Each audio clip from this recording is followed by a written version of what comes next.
Happy birthday. Thank you. Yeah. I'm thinking it's going to be a lot of fun. Excellent. And as a kind of introduction, I'm going to take another note. I mean, a lot of this is taking notes from your book. Ooh. There are going to be a lot of mine as well. I'm very curious to see what happens. It is certainly going to be a stress test of how much Indigo can I take while putting as much of my own self and my own GMing style into it. And what'll come out on top, a more Indigo feel or a more my game feel. And I know that's something that you'll probably be really excited for. Yeah, no, I'm curious to see how this is going to play out. Yeah. So, I'd have to say that, of course, much like how Indigo was a good time coming, I've been working on this one for a while. So I feel like this note I am taking from your book is kind of working in that feeling straight into the beginning, you know? And, well, I'd say that, in a way, a lot of the time, we kind of have these expectations when going into stuff, obviously. And what's nice is that with this right now, well, obviously, what expectations do we really have? Not too much. Like, you know it's a something. You got no clue it's a something. I have no idea who my character is. I got no idea how much work went in. What's going on here? I have no idea why I'm here. I'm ready. And that's the best part, is that, like, in a way, of course, I know a lot of that stuff. So I've got expectations for myself. But also, I got to step back a moment and kind of realize that, hey, you know, at the end of the day, it's going to be fun. And whatever happens, happens. And a big part of even this session is seeing what comes of, well, a true session 0 and no idea really how it's going to look either or. We've got the scene set. I've got everything ready. Excellent. Let's see what kind of story we make, though, because I feel like the biggest combination of, like, your style, my style will literally be, I guess in this case, you will be playing a character and I will be a GMing, and we will see what happens. Excellent. And as for this character, they are going through something, well, hard for me to say. I think that would be up for both of us to describe. But there is a feeling, I think, that they would have, regardless of who they are. I think everyone would have a feeling like this in a situation like they're in. And that situation, that feeling, is something akin to restlessness.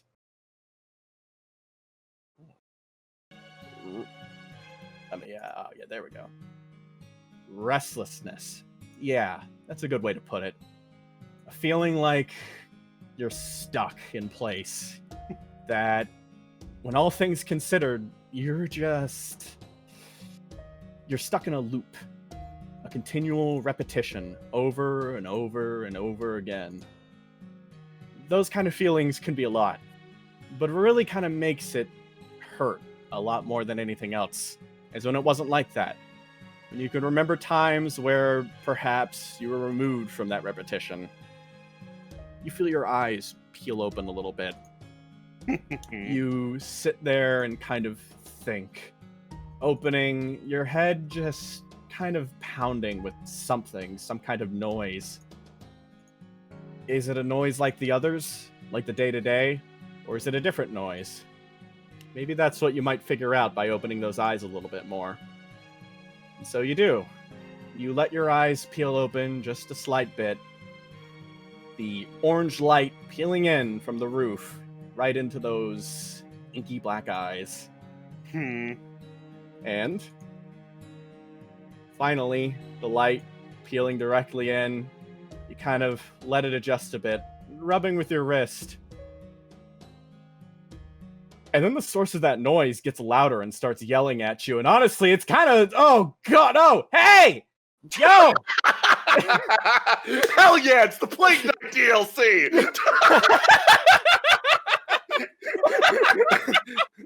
Sorry. Yeah, let's go. Sorry, I had to get excited for but a moment there. Yeah. Her eyes snap open in this horrible, forested, overgrown disaster of a room. Wait, I'm awake. Suddenly, in front of you stands your teacher, or your tutor, more like. Yo, hey. Hey, Teach, how's it going? Hard to look cool lying down in this position. When you fall asleep lying on the ground, it is incredibly difficult to pull off some sort of cool pose. Illyria Testudo, scion of the Testudo family, attempts regardless. Teach actually laughs with that and moves over. Come on, relax a bit. It's cool. It's cool. You're always cool. She moves over, and you see she drops a bag on the floor and kind of sits down on the pillow opposite of you. They said you were still sleeping, but I didn't really want to wait. After all, it's still a little warm, you know? Yeah, that makes sense. She sort of sits up, looks down at the bag. Oh, what do we got? She moves it over and then peels away at the bag. And inside you see... Ah, nice. It's curry. She must have grabbed it fresh from on the way here. Oh, wow. Did you get this from the rib shop? I didn't know they did curry. She does do curry. It's pretty cool. I, of course, never really try it. I mean, she kind of reaches in the bag and pulls out something herself, and yeah, she got herself ribs. But, I mean... That's expectation. That's the ritual. Yeah. She pops it open and takes a bite herself. How you been doing? Kinda. It's been a while since I've been out to get new books, so I've run through most of what I've got over there. Bored, I think, would be the best way to put it. Oh, very bored. Yeah, hang on a second then. I got a gift. She reaches in, like she's got another like little bag that she's also been holding this whole time. And with that, she kind of reaches in. This one's a bit bigger. It's more of like a canvas bag. And inside, she pops out one book, and a second book, and a third book. Ooh. I thought you'd be a little bored, so I got you something. What do we got? She passes Quickly over and snaps them up. Yeah, you snap them up, and you look at the first cover, and it says, "A History of Pomegranates." Well, I have been wondering why they're so weird on the inside, so yeah, no, I'll take this one. She gladly, immediately cracks it open and begins devouring it. Yeah, she kind of stops it. Hey, come on! You're supposed to eat your food first. She pops it in her mouth. Come on, really? No, you gotta eat. I suck at that too, but you gotta. Okay, yeah, sure, fine. She puts the book down and starts to eat her curry. She fucking tears through this, and it's more of like a you know what? Here, give me a roll to die, a clash. Oh, We're gonna see who rips through their food quicker. Oh, roll to do in a clash. That's about right. That's about right. Yeah.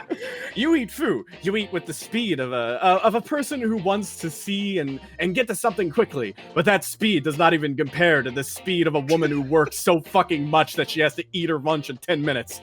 So she just tears through it very quickly. Somehow, watch the pillow. Watch the pillow. She leans forward out of the pillow while she eats, not stopping, but instead moving, so the rib juice kind of falls a bit on the instead. We can wash this at least. Yeah, hang on. She reaches out and grabs a napkin and wipes it. Oh, hang on a second.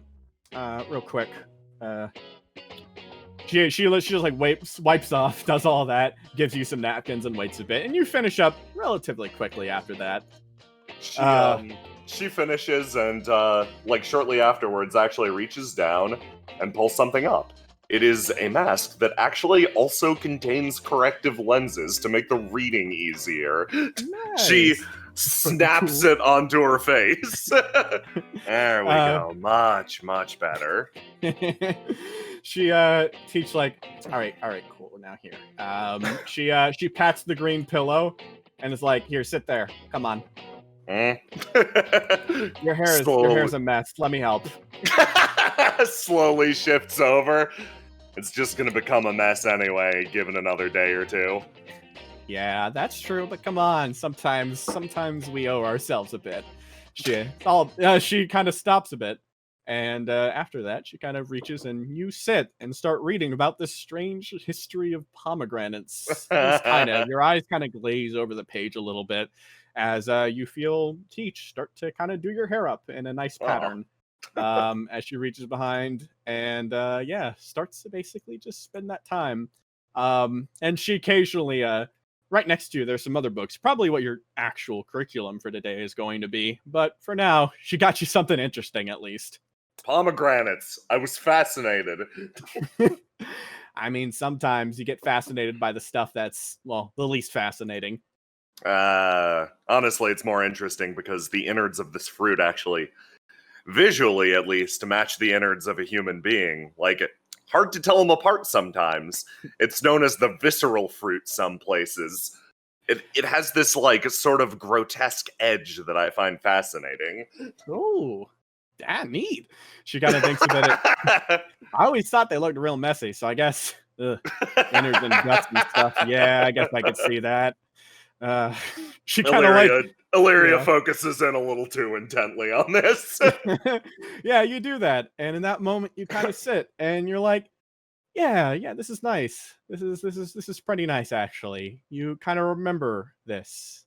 This has been your life for, well, the past, years, actually.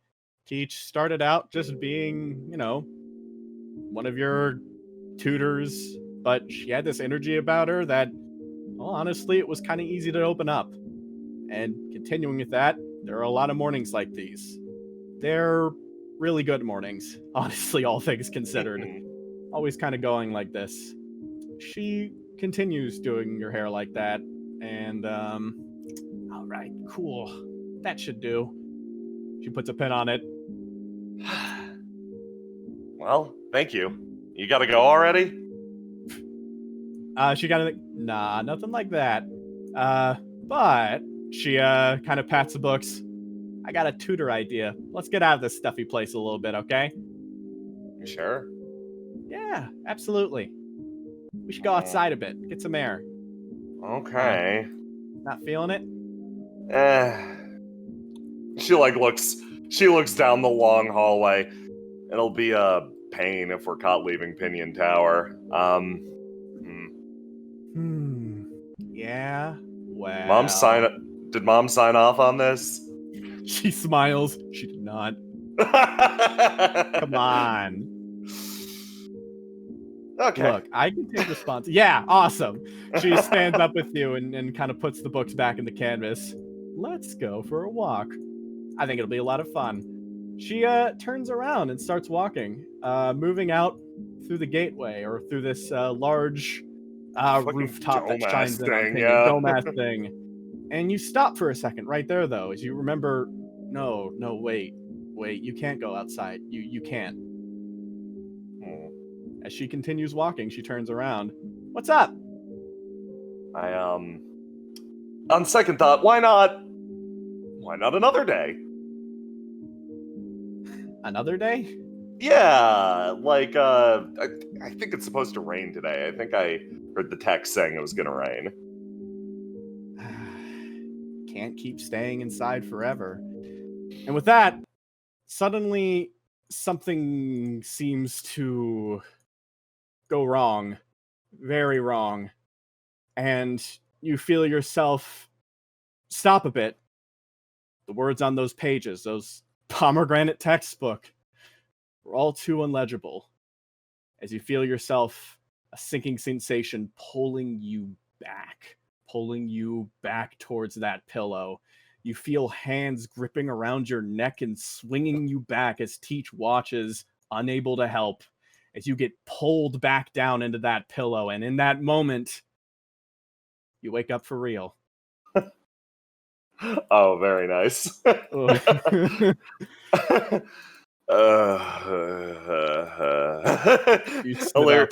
Illyria looks at the roof, once again registering the fact that it is damn near impossible to look cool lying face down on a fucking pillow. Yeah. And as you look at that roof, time catches up to you. It's been a long time indoors. More so than normal, too.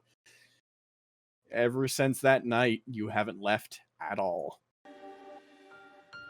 Yep. Back a bit. You sit up. Sits up, reaches down, clicks on that mask. And with the mask clicked on, you kind of glance around a bit. Let me catch you up, Jay. Yeah. Illyria has been stuck inside ever since the Empty Night, which has been an interminate amount of months from now. Oh boy. Yeah. She, Now, I of course have no idea what's been going on with your family or anything like that, so you take the wheel for a bit. Oh, that's fun. Okay. Yeah. So, ever since the Empty Night, the Testudo family had their own little role to play. People, of course, know about the Deltano family's heroism fighting back the police force, but very few people speak of the Testudo family, working mostly in recovery. People say that they sort of bared the heavier part of that fateful night. But, as usual, it's most frequently the doctors and the nurses that are forgotten the second a crisis has passed. And the Deltano family continued on with all of their sound and their fury, with their grudges, and with their people on the streets, while the Testudo family quietly stood back, withdrew, and prepared for the next crisis.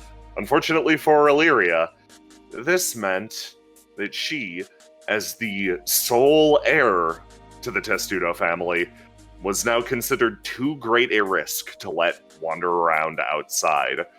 So, here she's been, the last few months, sort of wondering to herself what it would have been like if she decided to go outside with her tutor that day.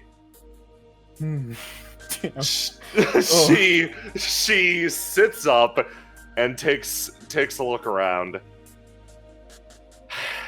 Sighing, she kind of like walks, looks back at that threshold that she couldn't cross before, and maybe it's some buried instinct drawn out by the dream, but part of her, at least at this moment, wants to cross it.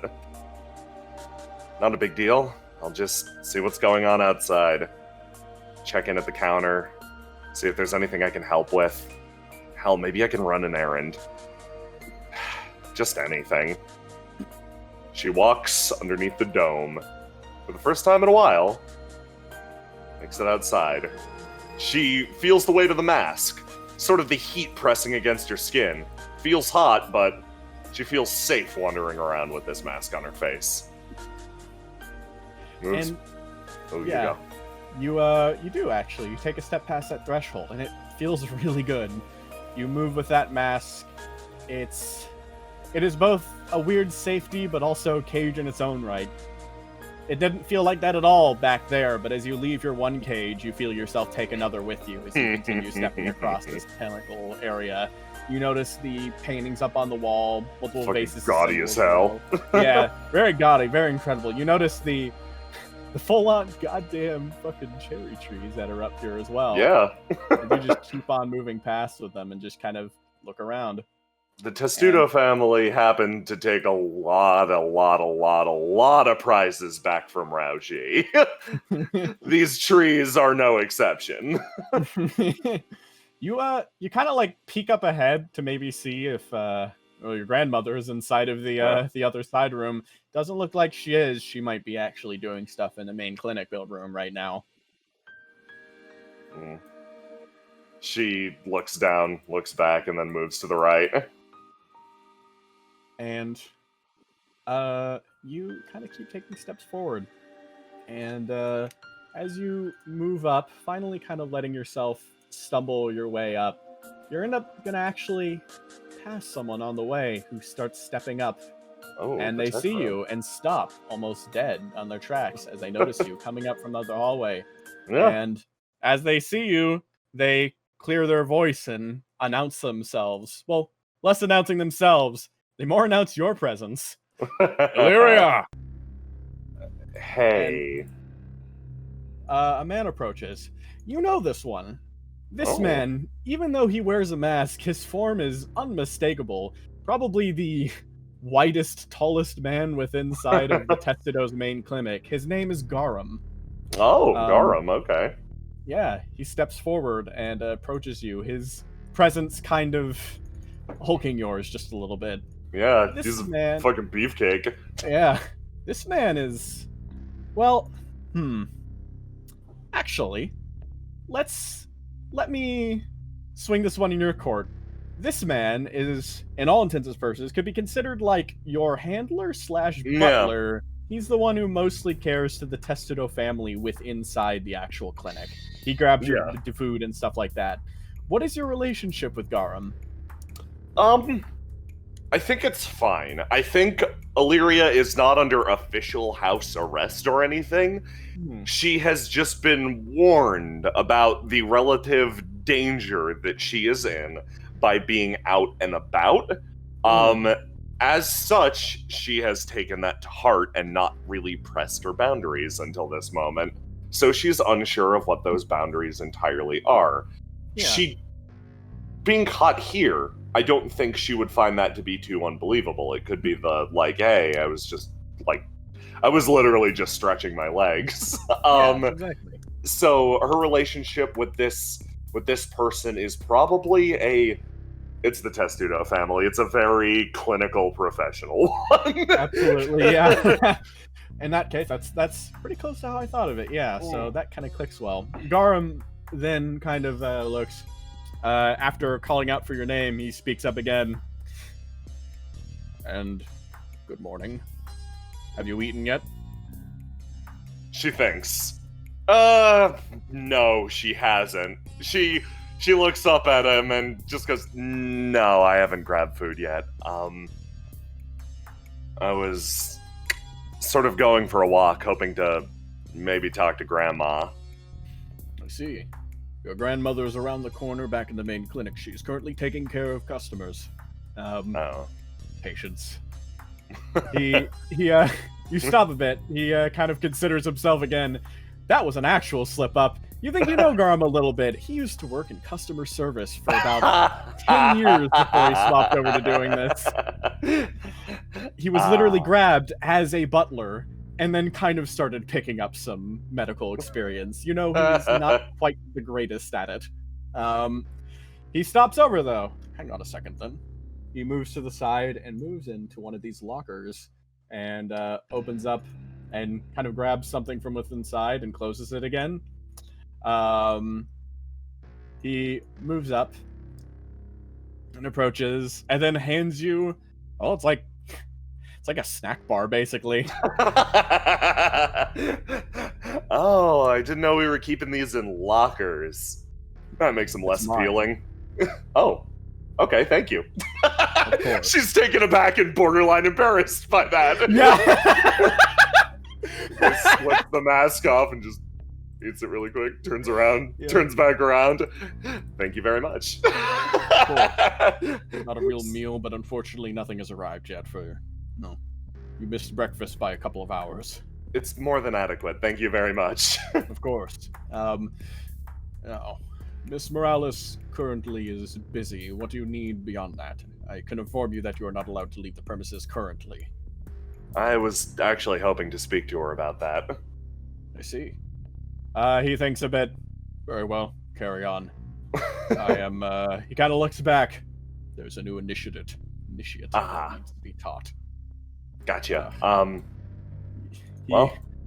He seems a little like...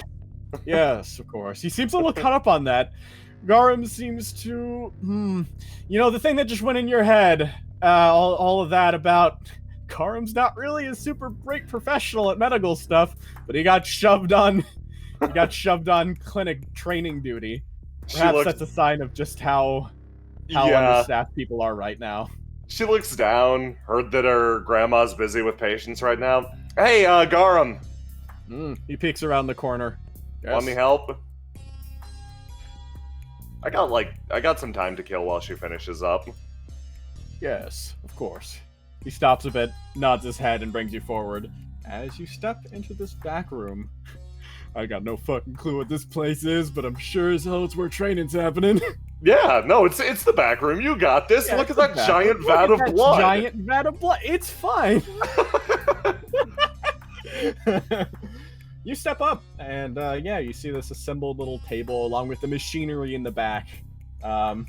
This is certainly the spot of the house where, well, people don't stumble into when they're patient, to say the least. Garm stops, and you turn around to this other individual here, who is almost the stock opposite of Garm, a kind of skinny, almost just kind of real just small man, who kind of turns around and says, hello. Hey, heard you're a new initiate.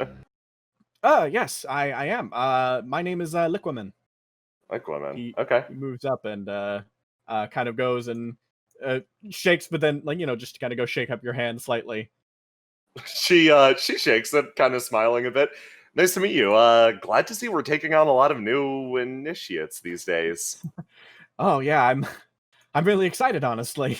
Garum looks, yes, plenty of new initiates. He kind of like turns to the side a bit. Well, I believe the scion of the Testudo family would be better at explaining things than I would. Liquaman stops, and he looks over and then looks back at you. It seems like he actually now fully realizes who his instructor is going to be for the day, and he's like, oh, hello. Yes, of course. I'm excited. It's a pleasure. It's a joy to be working with you, too. I might be the scion of a family, but honestly, here at the Testudo, we're all equals. Except for grandmother. Don't mess with her. I had no intention to. Liquaman kind of approaches, and Garum looks to him and says, "No, he's rather new. He only knows." Liquaman, I would like you to repeat to me the basics of alchemy. Now, so Jay. Yeah. Liquaman is a newbie. Yes. So he's going to say his newbie interpretation, which is mine, of alchemy in the Indigo setting. And you get to correct or agree with me depending on what happens. And we're just going to kind of keep going like that until we've developed an alchemical system. Okay. So, he kind of starts up and then kind of, yeah. I was excited for this one a lot. So, he, all right, the basics of alchemy. Well, medical professions are essentially the study of taking care of humans. And humanity, in its grand scale, is a vast, large degree of a large sphere, I suppose, with multiple different smaller spheres within. On the innermost sphere is the core human components, the idea of a heart, stuff like livers, lungs, the brain.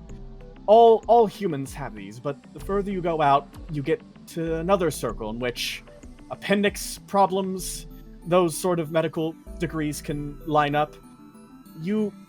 Humanity is a large, vast, everyone has different problems, whether it's an organ or being born with a pair of horns.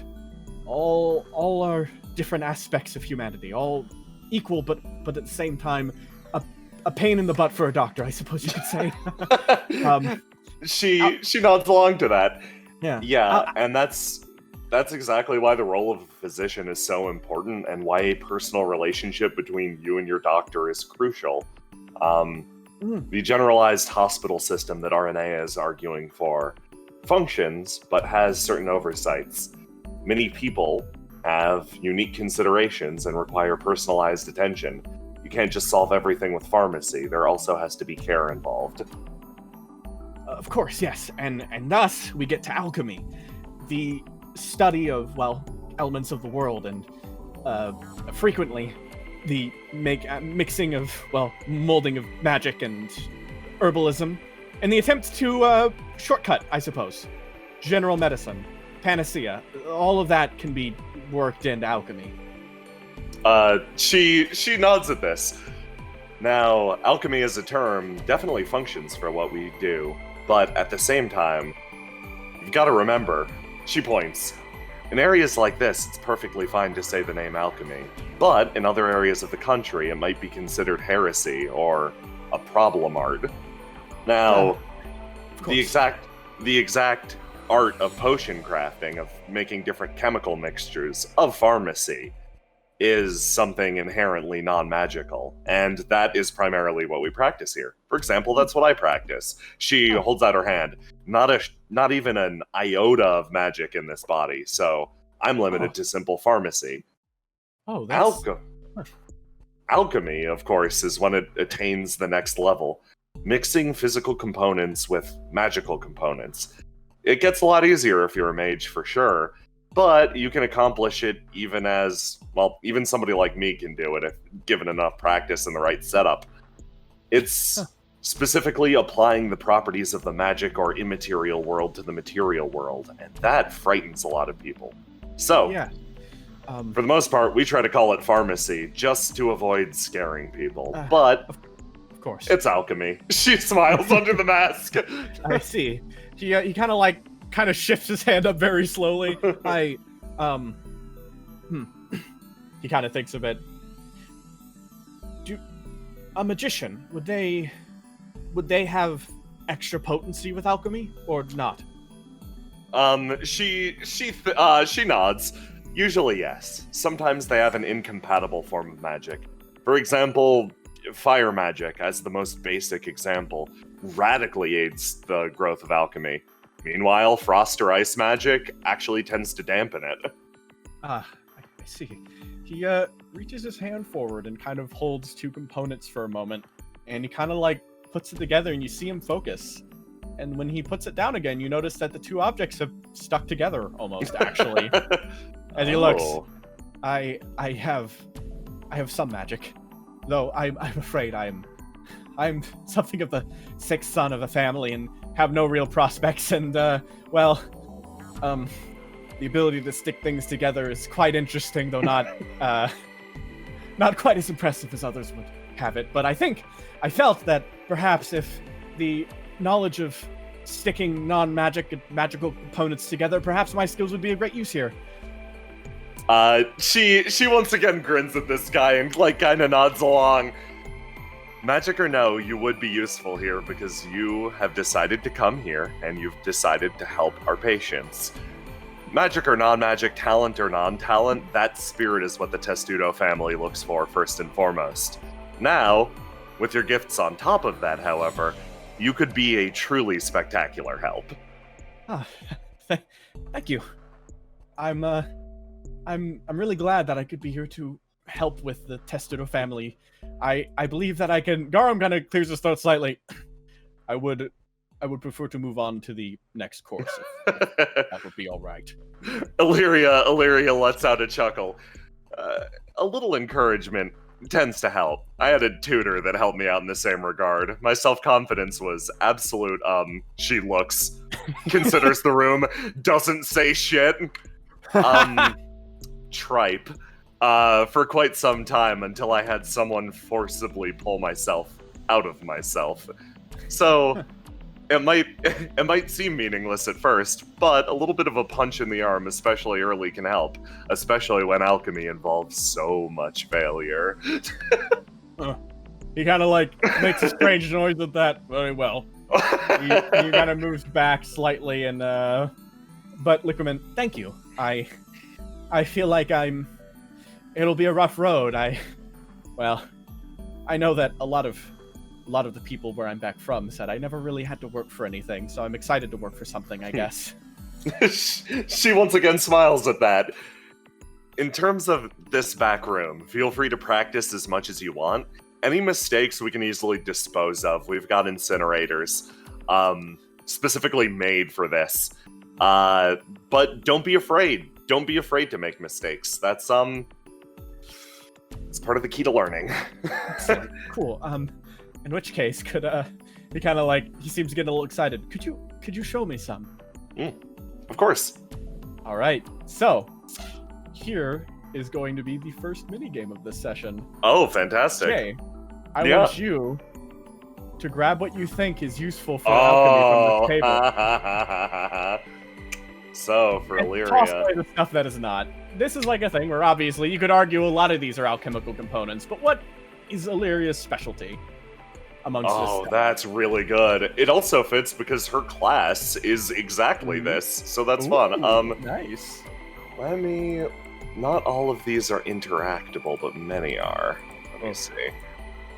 That's strange. I should change that. Let me go and I'm gonna go through them. If some are interactable, grab those. If not, I will fix the rest up. So we're gonna put this here. Actually, we're gonna grab this, put it up here. These, this. Scorpion, you can. You need water, obviously. And since you're just there to look nice. Ooh. Let's grab some of this shit. Yeah, that looks good. Crystals are overrated. Yeah, fucking. No, her logic is these crystals are here specifically for magi who who are performing alchemy. Illyria does not have that and requires more chemical agents to do the work, so absolutely cool. She's grabbing these. Adding in more of those as we speak. So, or more of the items under the all as we speak, yeah. Okay. I don't know what this is even a little bit, but like, is that a fucking cup of ramen? Yeah, you pull it out, you realize, oh shit, someone, Garm quickly goes by, excuse me, he takes that. Just put it over here for him. This. Okay, let's grab some of these. And she is basically going to take the rolling pin, smash up these berries and leaves, roll them together, and pour in these 3 different colored ingredients. Actually, no, I've got a red yellow blue thing going on with those, so I'm doing those. Doing these 3. Yeah, Illyria like pretty expertly mashes up a bunch of leaves, berries, and then throws it together with these 3 multicolored liquids, and then leaves the rest on the table. Nice. Yeah. Okay. That's sounds fun. Good. Yeah. All right. So let me just move some of that stuff as well. All right. Yeah. I'll stop adding all these things then. Yeah. So, and then she drinks this. Drink the berry juice, yes. She drinks the berry juice that was left on the counter. You combined, by the looks of it, a pair of just green leaves to use as the base, some red components, and a yellow component in there as well. Yeah. All right, so what I'm going to do now is take you to the alchemy table. Oh, fun. Yeah. And with all that together, with all that together, you kind of put it in a beaker and get it working, and then all that together, you start to make up an orange potion component. Oh. And as you kind of work with that, you get it going, and yeah, let me go grab that other thing again, because at the very end, after mixing all of these together, you manage to... Let's see. Yeah, I like it a lot. You end up creating, at the very center, a potion.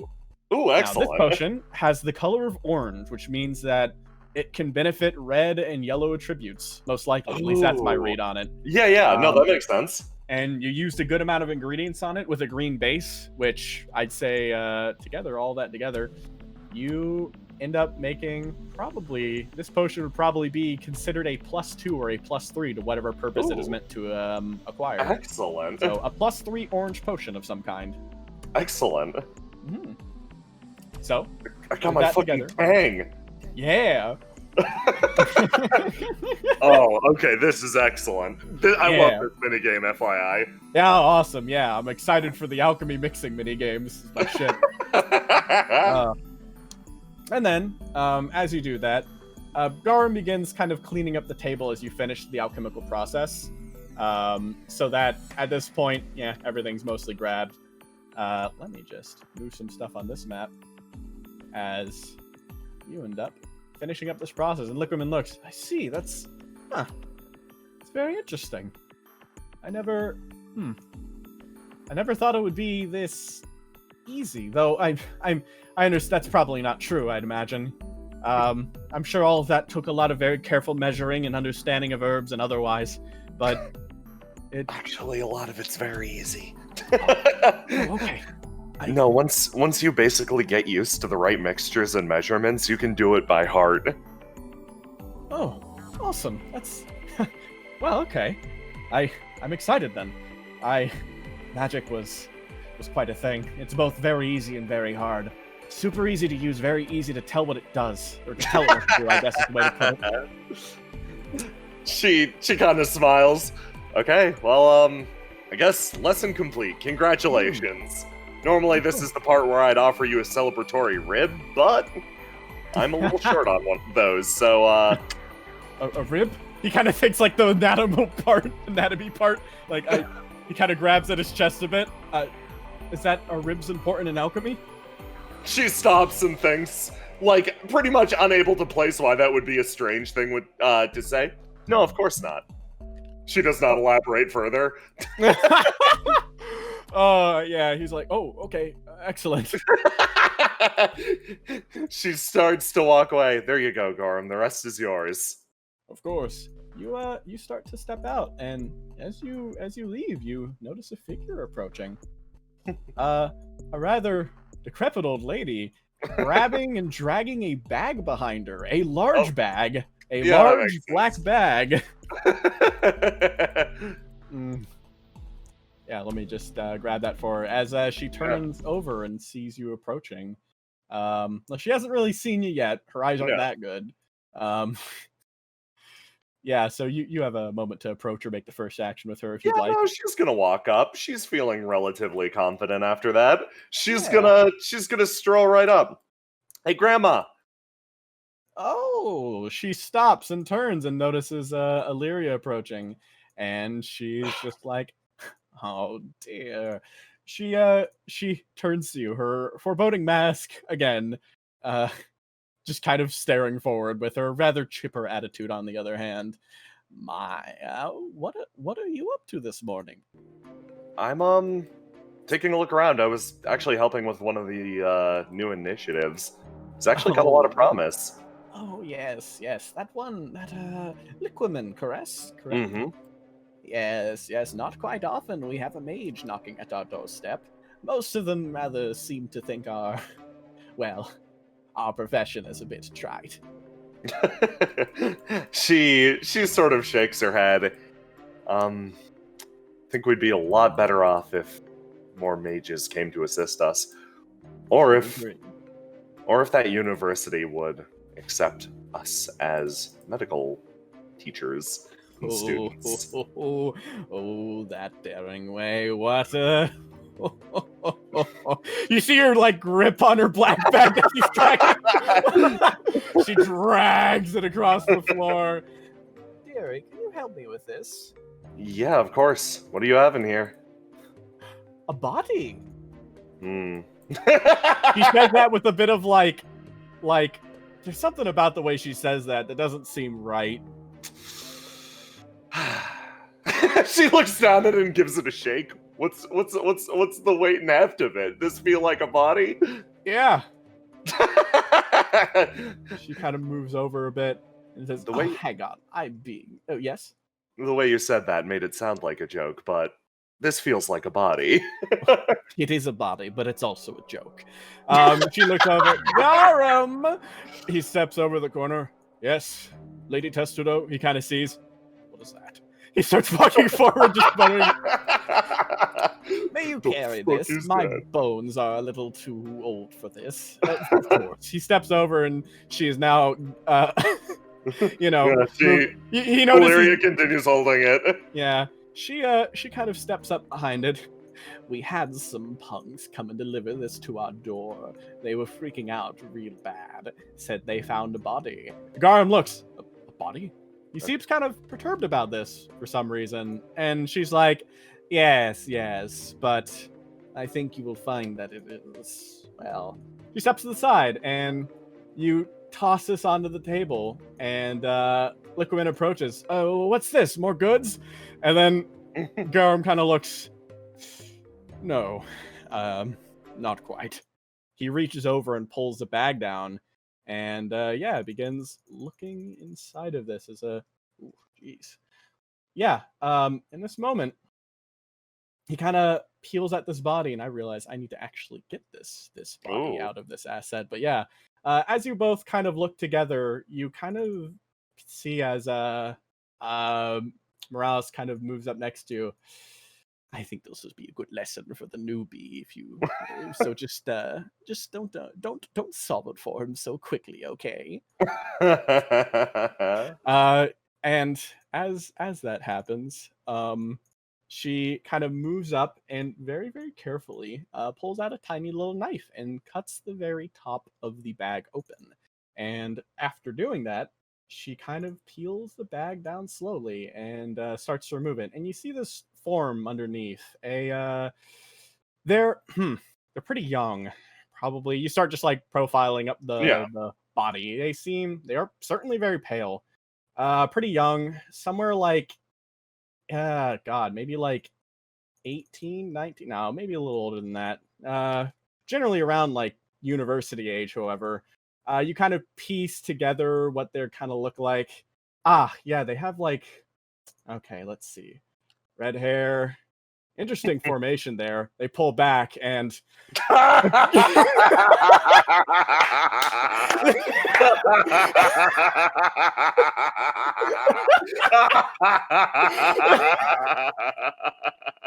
Wickerman kind of Yes.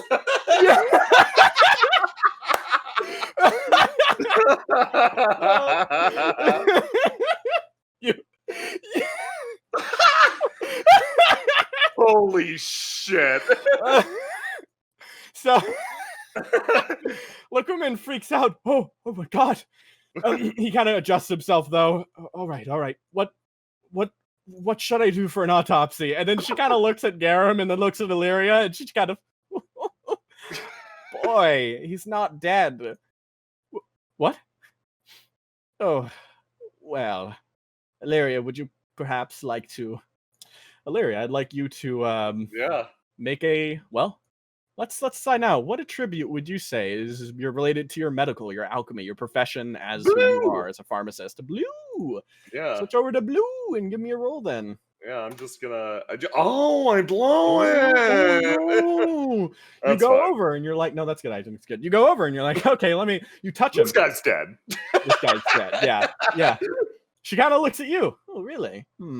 She goes over and again, she goes and inspects some things and she moves over and kind of inspects a part of the body and then kind of shows you something. I know he looks dead and he feels dead. Very much his body is quite stiff. However, you must notice, she kind of looks down. There are no signs of any sort of necrosis at all in the body. And if you were to actually look very, very carefully, you kind of go up and never forget. She goes up and kind of like pulls out a tiny little stethoscope and hands it over to you, and you go to examine this. So you kind of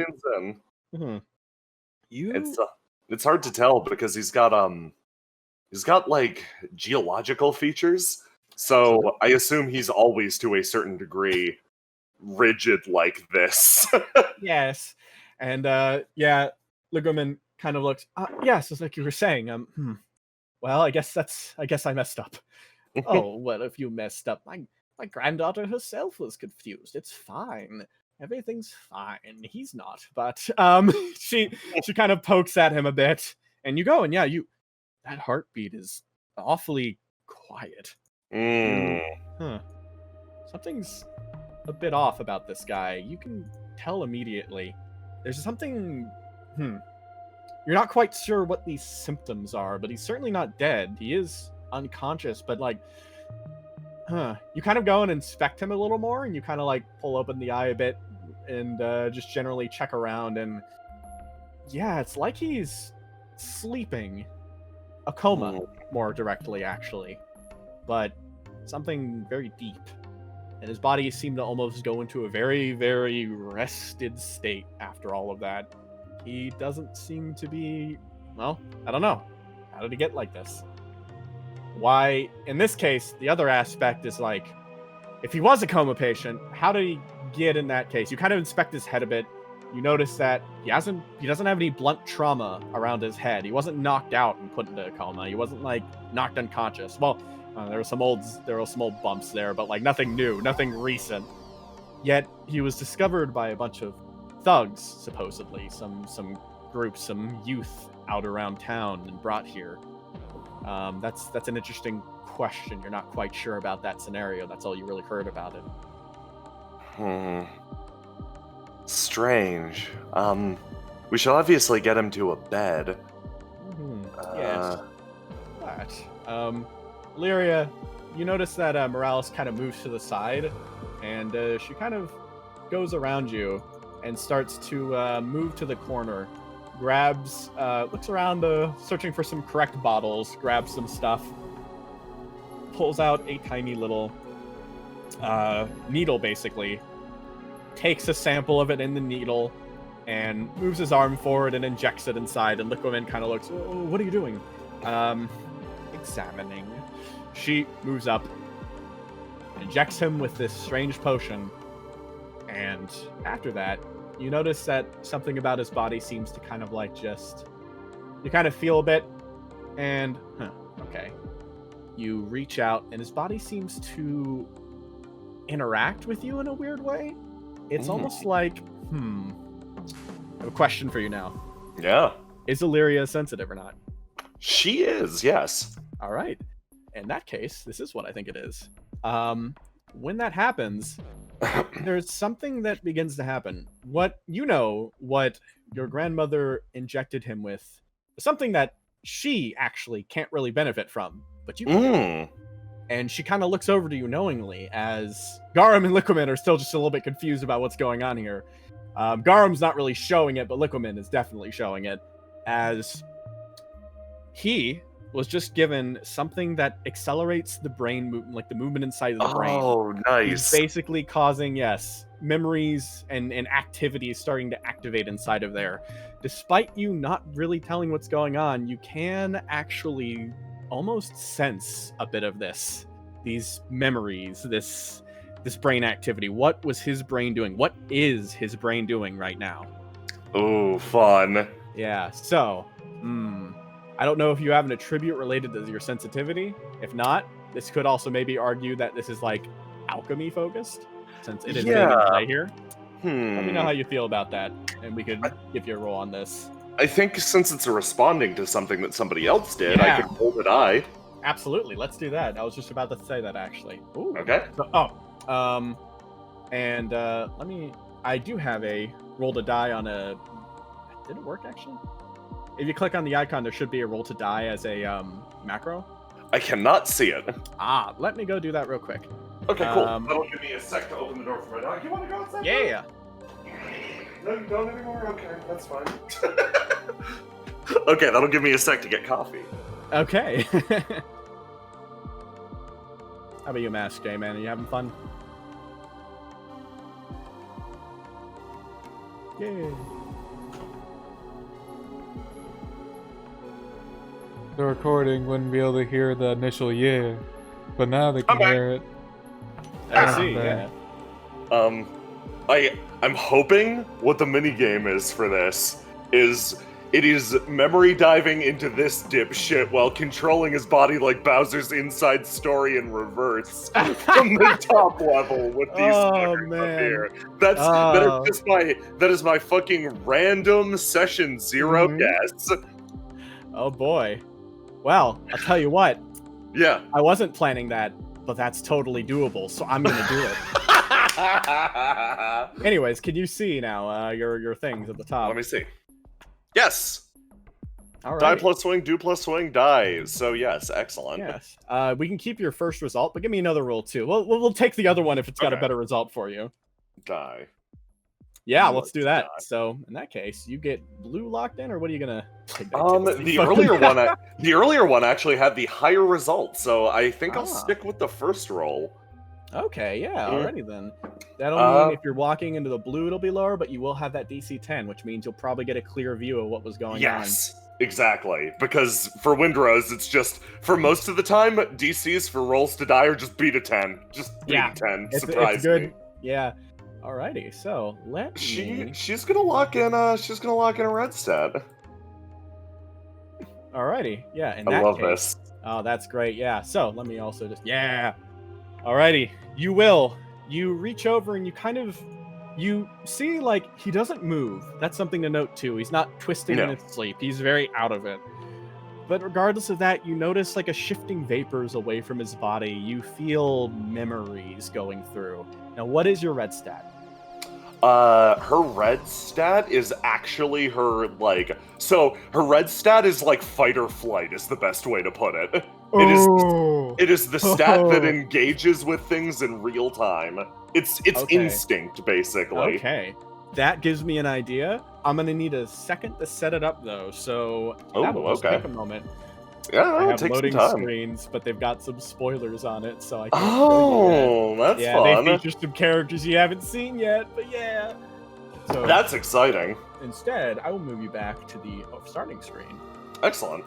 Yeah, and let me just go grab what map I want to find for this. Oh boy. I think I know. I think I know what I'm going to do. That's... Oh boy, so I'm jumping into a different map. Weird. Okay, cool. Yes, this is fun. Absolutely, yeah.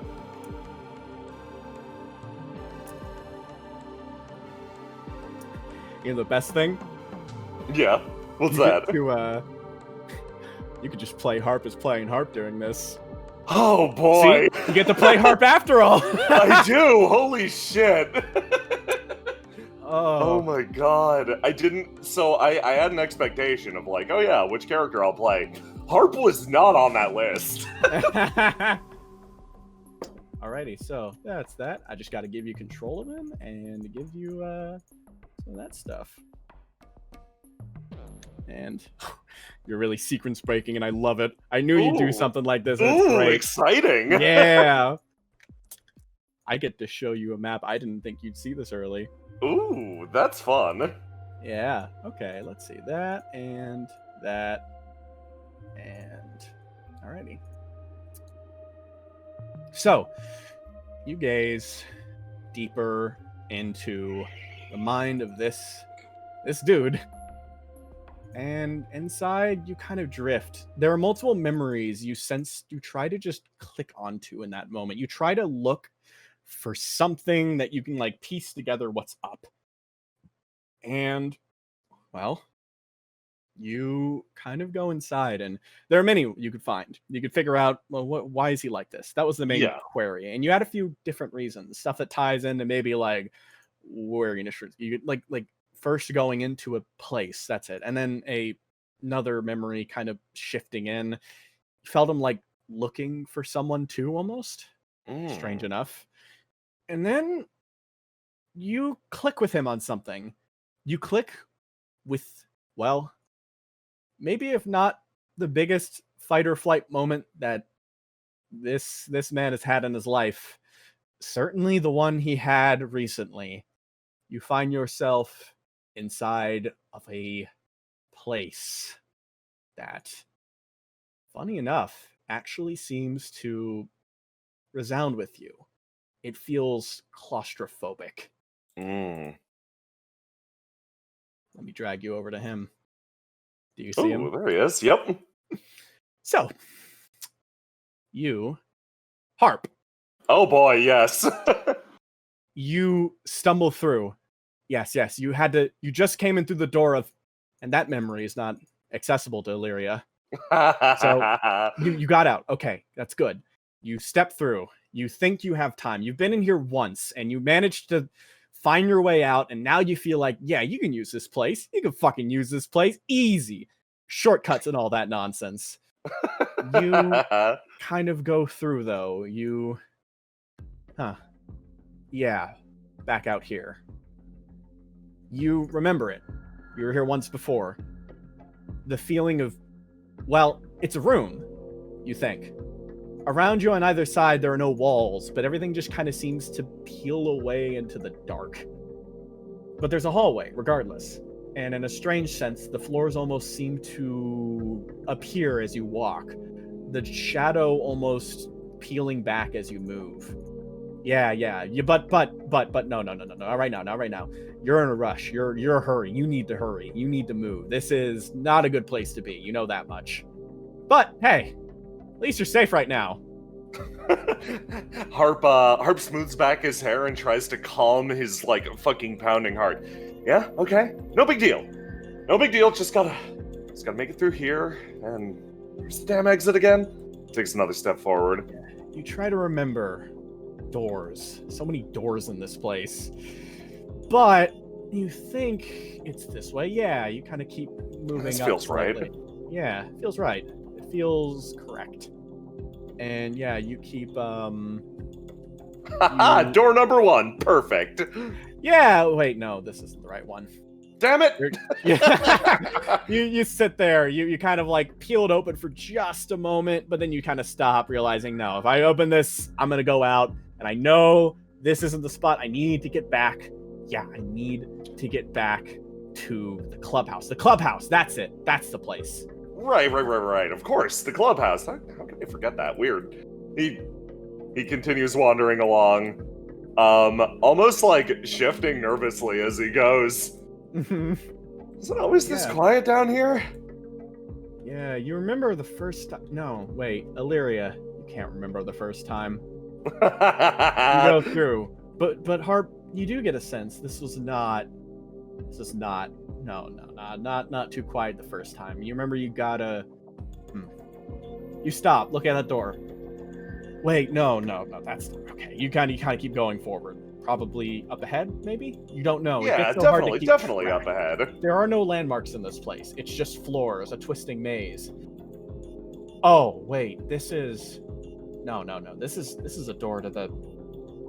You can't go through there. That's not the way you want to go. The other way, actually, but that is good. The only landmark, the only pair of doors that's different in this place. Harp nods along. Double doors, my old and only friend. You move up. No, not this one either. You think. Okay. Harp, stop, make me roll to die. Oh, okay. Does this use Harp stats or Illyria's? Harp's. Oh boy, okay. Wow, I rolled like shit. Good job, Harp. Good job, Harp. Somewhere. Doesn't really matter what you lock in this scene. In fact, you don't know what you're going to lock in. Illyria does not have access to that, so I don't get to know either. So yeah, Harp, you take up, yeah. Harp begins to feel some sort of impending danger sense. Some part of his brain begins to process that, oh boy, trying to place this door is incredibly difficult.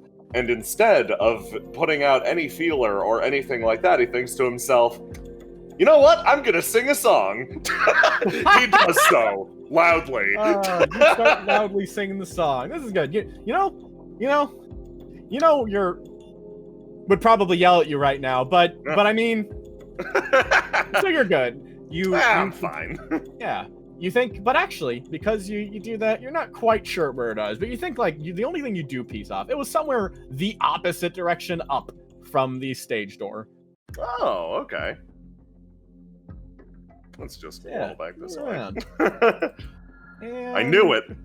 Yeah. I knew all those days of practicing echolocation would pay off. And right there, you stop. And a part of that stopping is just instinctual. You give your instincts a bit of credit, honestly. You think you're pretty good at, this kind of thing. You really, in this moment, and for Illyria, this is where it clicks the most for her. You feel that sense of do or die, fight or flight. You feel for a moment as standing there, you put on a brave face. You're ready. You're ready this time. You can take it. You got it. In that moment, however, you see that face again. That face in the dark. No form visible beyond the misty outlines of something that controls the whims of all within this place. And it's in front of you.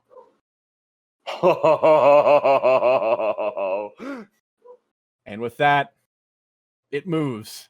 Something wisping out of its body, pulling more and more. And you feel it begin to move in front as more shapes begin shifting out of the dark.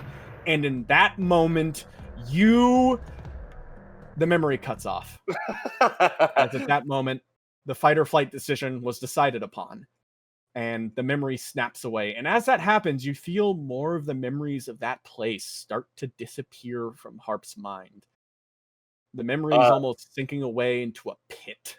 Illyria, like, retracts and, like, grips her mask. Okay, I gotta look at whatever that was. She stops. Morales approaches. It's quite the reaction. Doesn't sound like a brain trauma to me. She approaches.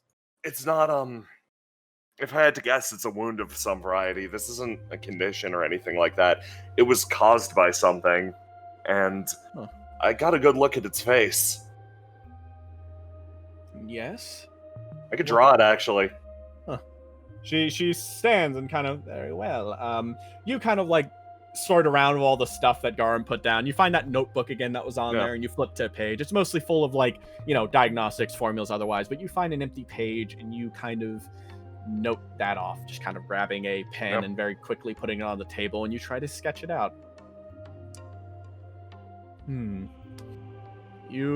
Yeah, okay.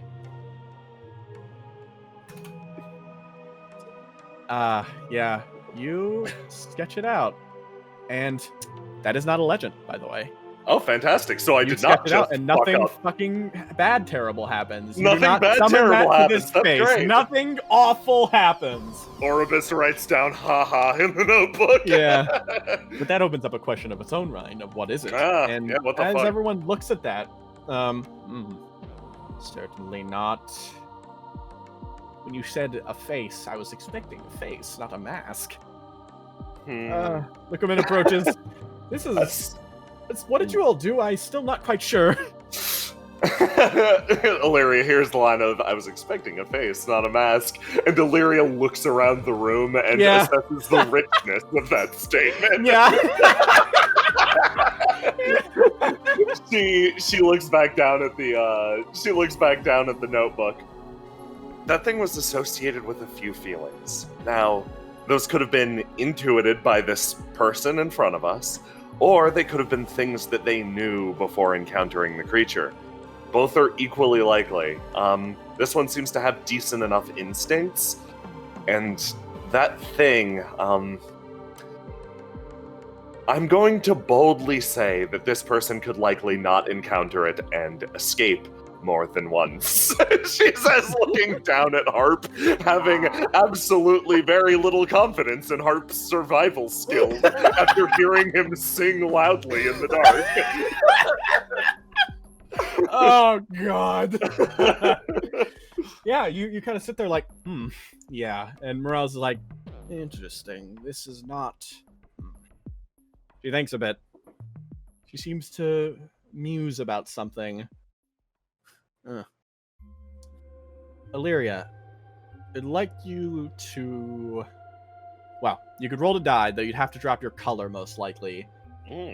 This is something you know but do not know. If you haven't been with her for so long, you notice this kind of musing as Illyria, your grandmother's holding something back from you. Oh, fantastic. So yeah, no, I can use my inquiry stat, which is my yellow. And nice. I can actually use one of Illyria's class mechanics. So, the name of this class, on the off chance that I would use it, is called the Plague Knight DLC.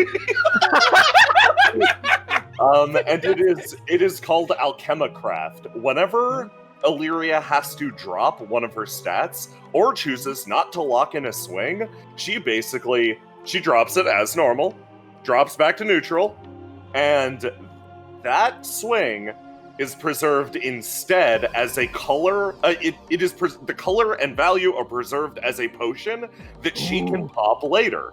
Nice. That's cool. And so you have a red 5 right now. Red 5 potion right now, and that orange crush potion. So like, nice. I'm doing good. She drops back to neutral. In that case, real quick, I think it's good to keep a note of that stuff. So how about I give you access to Illyria's journal? That would be good. Yeah. Bam. Illyria also has no other gifts, I should point out. She literally has the one. Yeah. So yeah, I've given you the sheet here. Oh, thank you.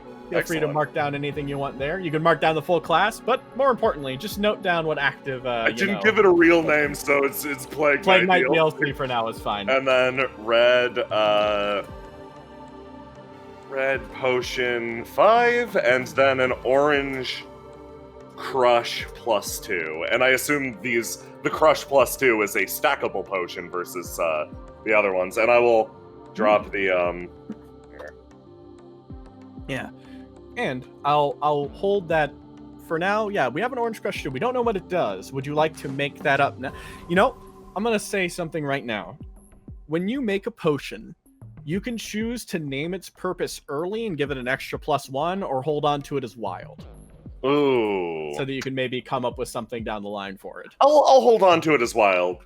Yeah. Here's the Plague Knight DLC class that she's rocking. Wonderful. Fantastic. And I'll change my Plague Knight DLC. There you go. All right, let me look at this now. Oh, that's nice. Oh, even an Omni. Nice. Yeah. She's, I'm gonna probably drop in that Omni mix and take one Omni Potion, Power 6. All right, yeah. sure. Okay, cool. Nice. So, you've got one Omni Potion, Power 6, a 5 Potion Red, and a 2 Potion Orange. Yeah. Good shit. So, yeah. As a... These are just roll boosters. Yeah. So, now, that also then means that now you get to do your roll to die and see if you pick up on this.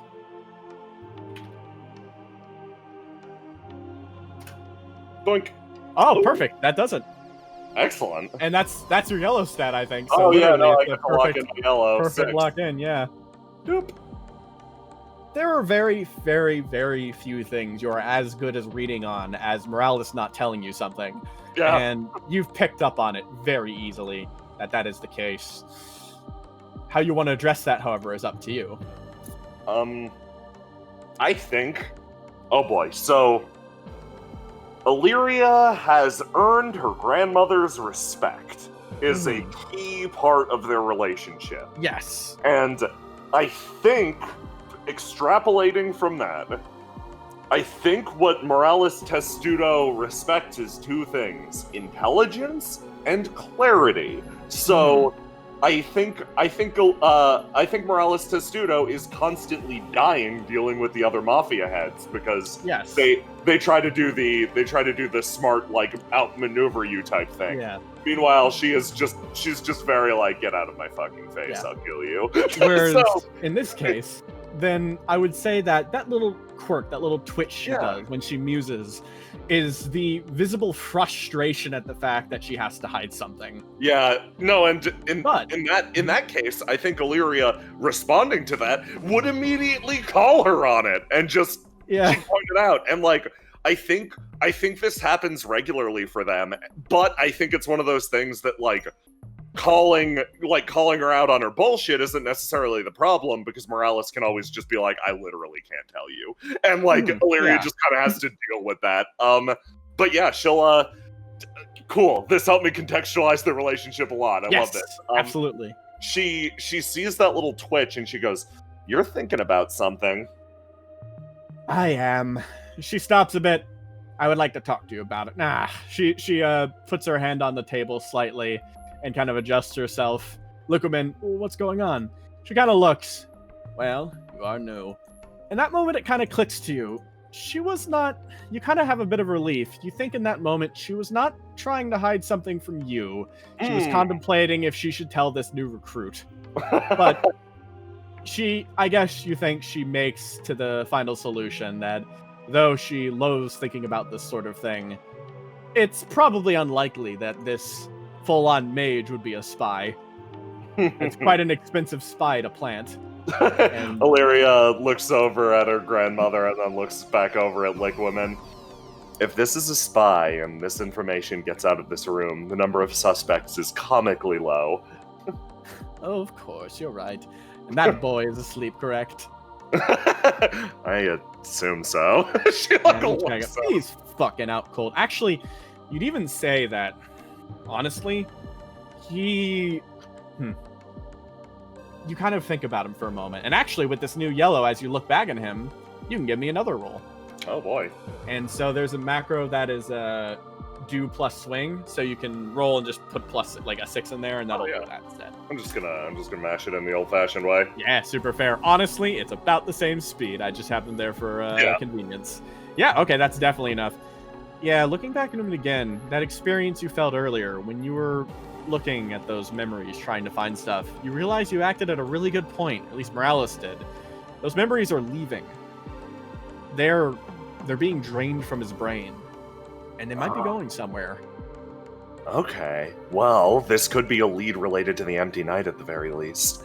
He seems to be experiencing a similar form of memory loss to the other phenomenon that we've experienced. So... she looks back. Yeah. Yes. Well, that plays in, of course, we've been interested. Liquorman kind of looks. Empty Night?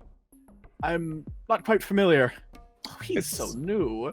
It's, Illyria folds her hands and unfolds them. It's a period of time a few months back. Oh boy, for about 6 continuous hours, the people of Indigo experienced what could only best be described as vivid nightmares. But the more time goes on, the less distinct those memories get. For the people that didn't pen them down immediately, they may vacate entirely. This sensation is not something I've seen firsthand, but rather something I've experienced. She looks back over at Harp. Now he, on the other hand, I can observe it directly through him in real time. And we've been looking for leads over the last few months. Well, I say we. My family has. Morales says, yes, we have. In this case, if that is quite true, we might have quite the golden goose on our hands here. However, more importantly for him, I'm curious if he at all ties into the Empty Night. Or perhaps anything related to it. Definitely something we should keep in mind. I'm going to put him in intensive care. He needs it. But we will also... Illyria? Yes. Do the best you can and stock up on a few more of those potions. We might need them tonight. Well, no. She kind of thinks a bit. I'm afraid that much might be a bit too hard to pull off tonight. Too many hands, and I need to go make a few calls. She tilts her head. What's happening tonight? She kind of like makes a... I need to talk to the Deltanos and the Iris family again. Ah, understandable. My condolences. Of course. And, well, you should make up what you can. I must remind you, well, it's something good to do, I'd say. I'd remind you that, well, do be careful, all of you, about spreading this information out. I would hate for this poor lad's life to be put in danger by curiosity of those with more dangerous hands than us. She nods. You don't need to worry about me. Looks back, thinks about her room. Sort of bites her lip. Grandmother, I wanted to speak with you about something. She turns. Yes. This time, a little bit more...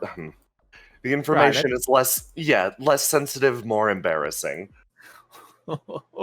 Okay. She begins moving off with her cane.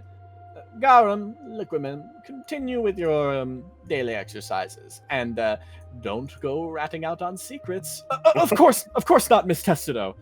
Garum nods, and what should I do with? I'll put him in a bed. Of course.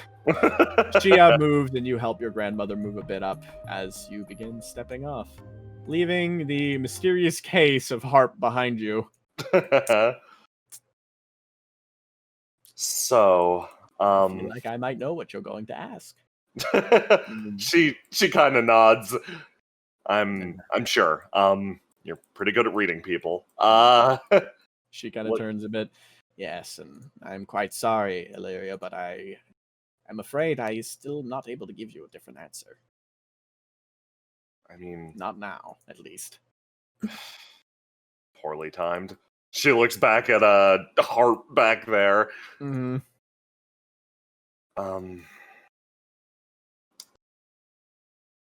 There are things that I can do out in the city, grandmother, that I can't do back here. I could maybe help us out more directly. She tries. She fucking tries. I could investigate. Oh, Illyria. She stops a bit and almost takes on a slightly more tense tone, and then stops. You are, without a doubt, one of the greatest students I've ever had.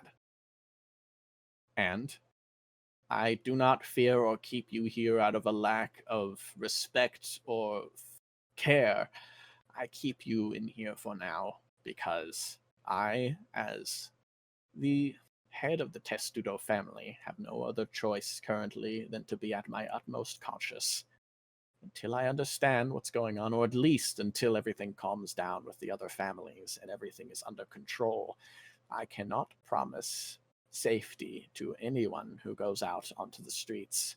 And while I would gladly send you if I had no other choice, there are plenty other who are quite capable within our ranks.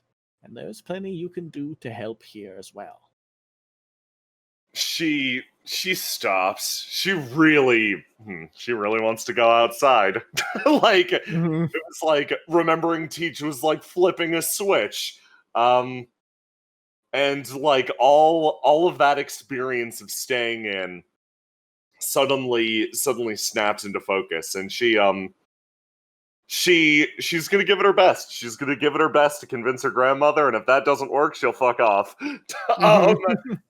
Okay, so she stops and she thinks, okay, in this moment, what would be the absolute best thing to convince Morales Testudo that I should follow up on this? Because now my own insatiable curiosity has been piqued. Yeah. So, okay, she's gonna approach it from a more yeah, she's gonna approach it from the inquisitive angle. Mm-hmm. Well, Alrighty. how about this? She stops. You could give me... You could send me out with an escort. Make sure that I only go to the particularly right areas. I have a gift that not many people do here. I've got a talent to read the past and see into those moments. Now, based on what we saw in that last room, that is not a gift that I know... I know you don't have it, and I know the other two don't have it either. Given this exact circumstance and this exact moment, we, as physicians, have an obligation to prevent it from spreading further. If this thing is a wound upon the city, we have to cure it, and cure it expediently. Efficiency is what matters most at this point, and whether you like it or not, I am the most efficient person for this task. So, whatever it takes to keep me safe and to make sure that you, similarly, are not worrying on me, I'm willing to take those precautions. But at the same time, I will not let a wound to this city go unaddressed. Nice argument. That's definitely going to hit there. So I'd say, yeah, I actually need a question then. Yeah. So, is this in your yellow as one thing? Yes. Yes, this. I would say that makes sense. Now, what would? Well, let me roll to die first as Morales. Ooh, yeah, you gotta beat a... Well, we'll see what she locks in. I don't know Morales' stats. They're very high. Yeah, so let's see what you do. That's what I'm thinking. But she rolled kind of low, so you might have a chance anyways. Give me a roll here.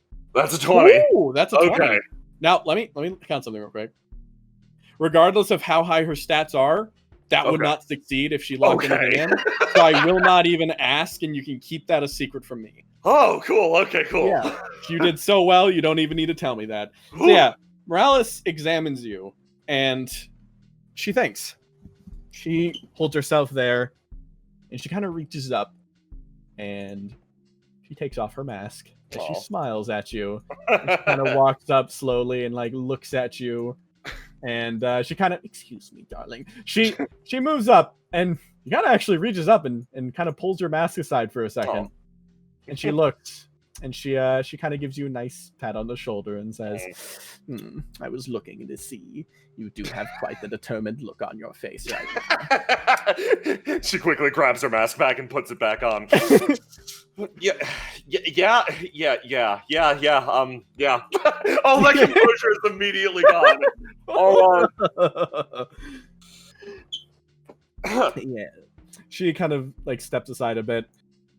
You understand that I act in all the ways I act. I must balance my responsibilities as the Testudo head.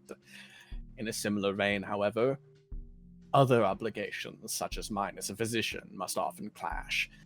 In this vein, I think you have proven to me that by attending to my requirements as a physician, or attending to my requirements as the head of the Testudo family, I have neglected my physician responsibilities just so slightly.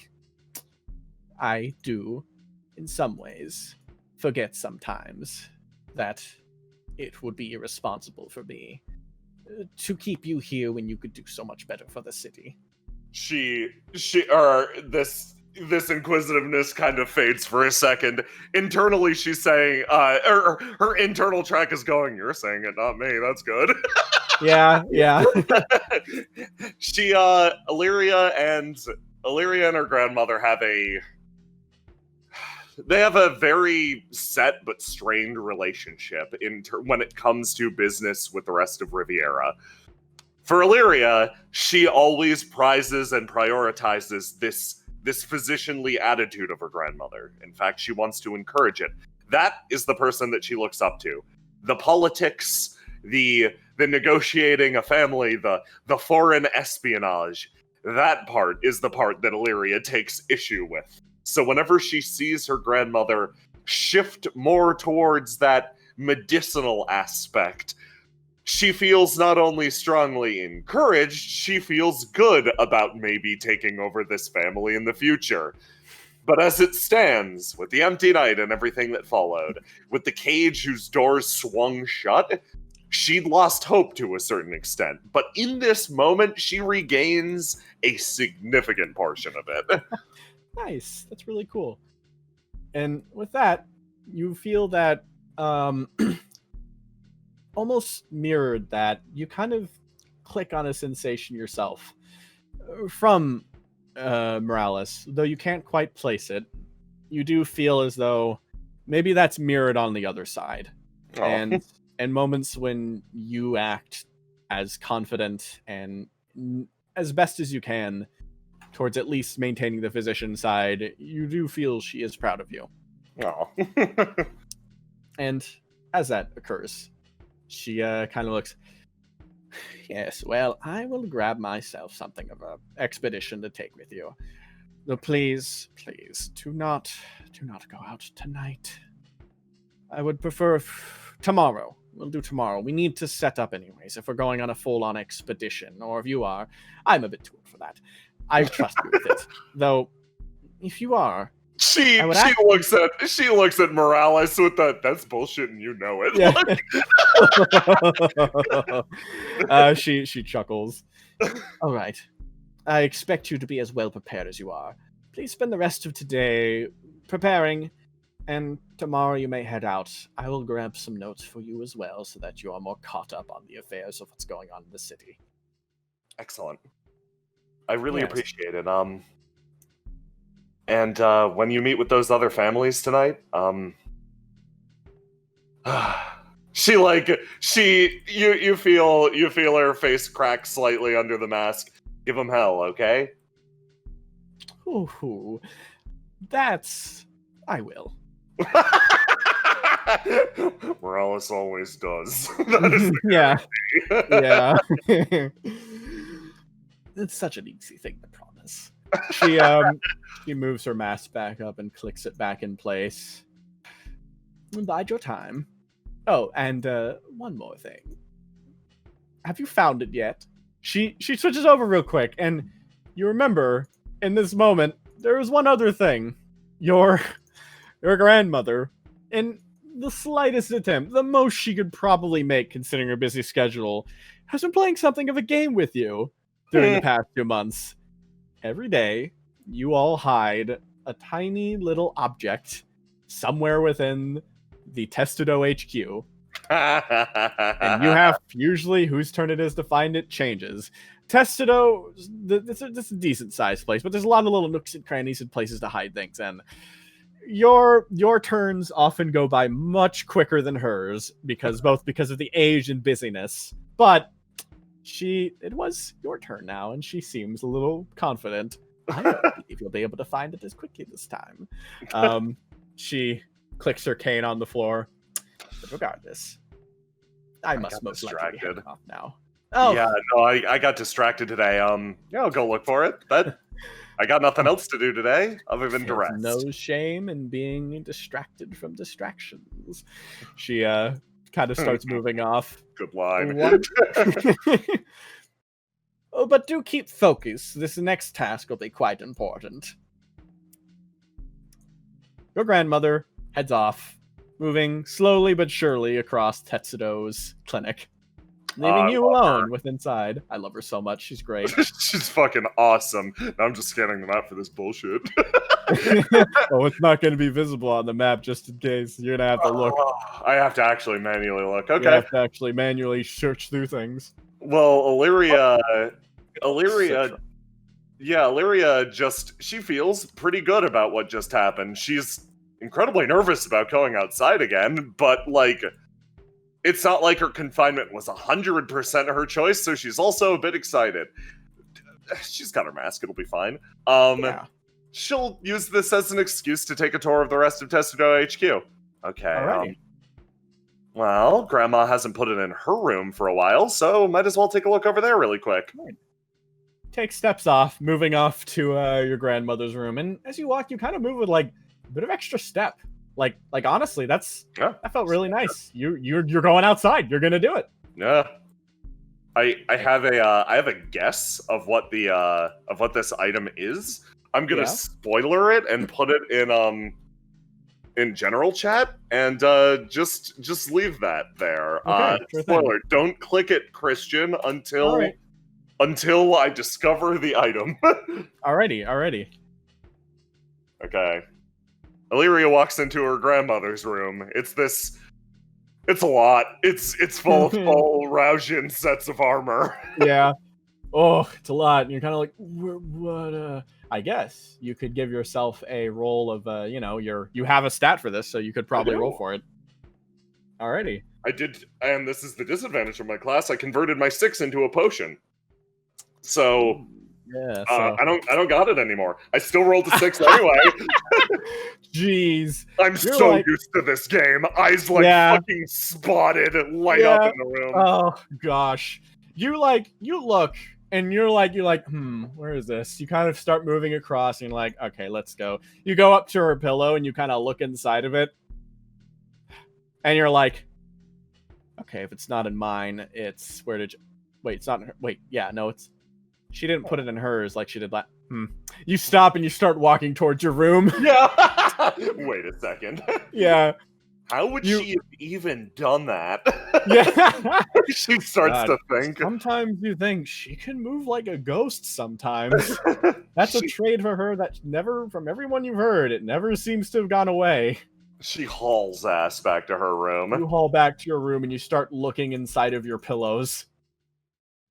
You look under them, they're not. You look inside of them, and underneath the pillow you are sleeping on, somehow she slipped an item inside of there. Yeah. And I didn't know what was inside of the item. I didn't know what was inside of the item. I was going to ask you anyway, so what was spoiled? Oh, my guess was Smellephant. Oh, fuck. Oh, God. Okay. Yeah, so, hang on a moment. Yeah. We go grab that asset. Yeah, let me go see if I have it on hand. It's a popular toy in town. It's a popular toy in town, yeah. Here we go. All right. Had to open up another map for this, but so there was a Smellephant on one of the maps, so yeah, you pull out a Smellephant. Named as such because it is a small elephant. Yes. Smellephant. Illyria picks up the Smellephant. Okay. I'm gonna get her next time. She feels actually pretty satisfied with this and is probably gonna rest up the rest of the night. Alrighty, yeah, you kind of rest up. Now, what do you do in the meanwhile? You have, as a note, you have a few of those, sensitive potions, I guess, sensitivity potions. I'd say about 3 uses of it. And yeah, what would you like to spend the rest of your evening doing? So is it possible that she could potentially awaken more memories in people? Or Yes. within Oh, wait. herself? You mean as like using those sensitive potions?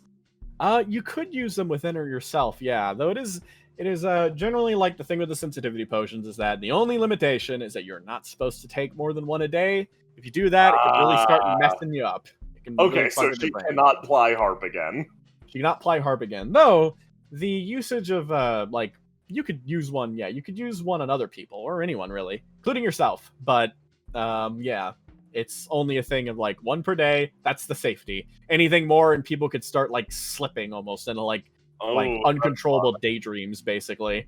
That's really fucking fun. Yeah.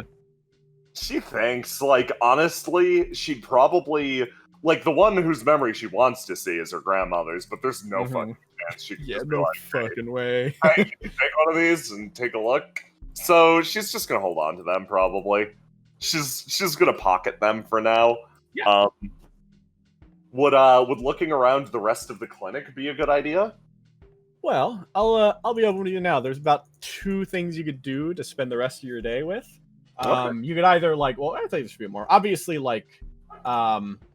Garum and Liquidman are probably going to be Liquidman's still doing stuff in the lab. So if you wanted to spend some time doing with that there, you could. Alternatively, you could go check out what patients are doing and maybe ply your craft a bit in the actual main room. Or I'd say the last thing, you could self-study inside of your room, kind of feel out how you feel about it now that you've spent you're leaving tomorrow. I think she's going to self-study. I think all things considered, she's brave, she's going out there, she's seeing the world, she's already tired. Yeah. Yeah, especially after that's the most social interaction you've had today than you've had in the past few months. Yeah. And she thought she was very charismatic and forthcoming. She is going to pat herself on the back. Absolutely.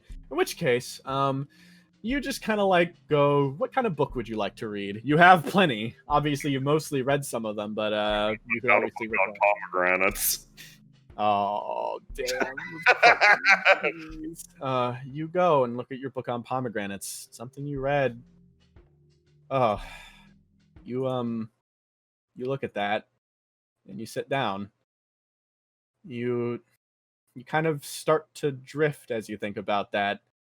You wonder what she's doing. As you kind of sit down and look over a bit of a dream, you kind of flip through and remember those days. Good 7, 8 years ago now or something like that. Decent amount of time. You remember sitting down outside some days, inside on others, reading, and generally trying to find your way across these textbooks and find your way interacting with a new person. You start to flip through and oh, hang on. You go through and you find a bookmark. Small note. What color is the bookmark? Oh boy. Did she get it for herself or was it a gift? It was a gift from Teach. It was one that she gave to you. You know I'm gonna say red. Yeah, you are. Okay. You take that. It's a red bookmark. You remember it now. It's a bookmark with... Well, it's got roses on it. Roses are kind of like the generic flower everyone gives. Yeah. But it still kind of felt nice. It felt vibrant and great. And honestly, you felt a bit of that energy from your instructor as well.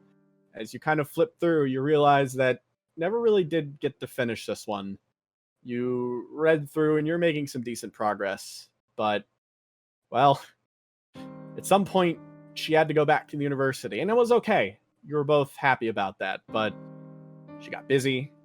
You got indoors, and just another case of, well, life flying you by in your little cage. Mm-hmm. But at the very least, this book isn't finished yet. You're saving it for a rainy day, and, well, maybe this is it. And you kind of start to internalize and think more about her and the lesson she taught you. You bring that inside of yourself. You feel like no matter what happens out there, you'll be firm and you'll make the correct decision. Because you chose red, you get a +1 permanent boost to your red attribute. Oh, having learned from Teach a little bit about being more active and being more forward with yourself, your actual do or die stat is a little stronger. Yeah. And with that, you finish up this book of pomegranates, and you kind of do a thing where you're reading. You didn't really like remember some of the other stuff being brought up. You just kind of read the full thing again after that, and then after a good amount of time, you kind of finish that book. And yeah, this room, you know you're leaving it soon, but it is both a positive, safe spot for you, yet also one that is full of a lot of melancholy. You're happy to return to it at the end of the day. You're happy it's here for you, but it can't be here for you, if you know what I mean. It's a place of protection, but not of more of a physical safety kind of thing. The character changes a lot when the door opens. Yeah, absolutely. So, with that, you kind of sit there and, well, very, very, very quickly, it kind of starts to spending your day. You kind of pack up some more stuff. You kind of look around at other points, but generally always find your way back here as the day continues going on. And yeah, with that, you kind of find yourself just, well, it's getting late. You're a little tired at this point. It's funny how this could be enough energy to make yourself tired, but it's true. Mm-hmm. So, you kind of stand there and eventually stumble back over to that same little pillow that Smellivan's on. Hold on to it a little bit, and maybe it's about time to turn in for the day. She goes to sleep and, like, eyes, like, drifting open and shut, maintains eye contact. She snaps her mask off and, like, even with her blurred vision, can see to a certain extent a few barbecue stains that no matter what they do will not come out. And with that, you find yourself drifting off.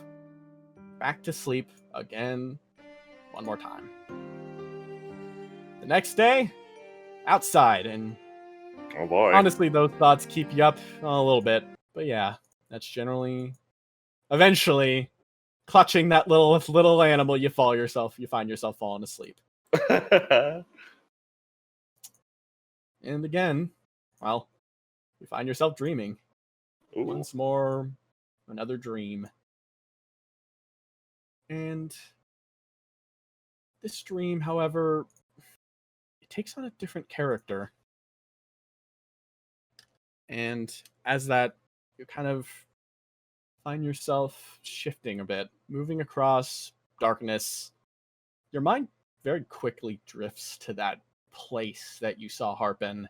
More just like remembering him, though. Remembering that. It's a bit off. I mean, come on. Dreams are dreams. They don't always really click super well. You had a really vivid one, but they're not all like that.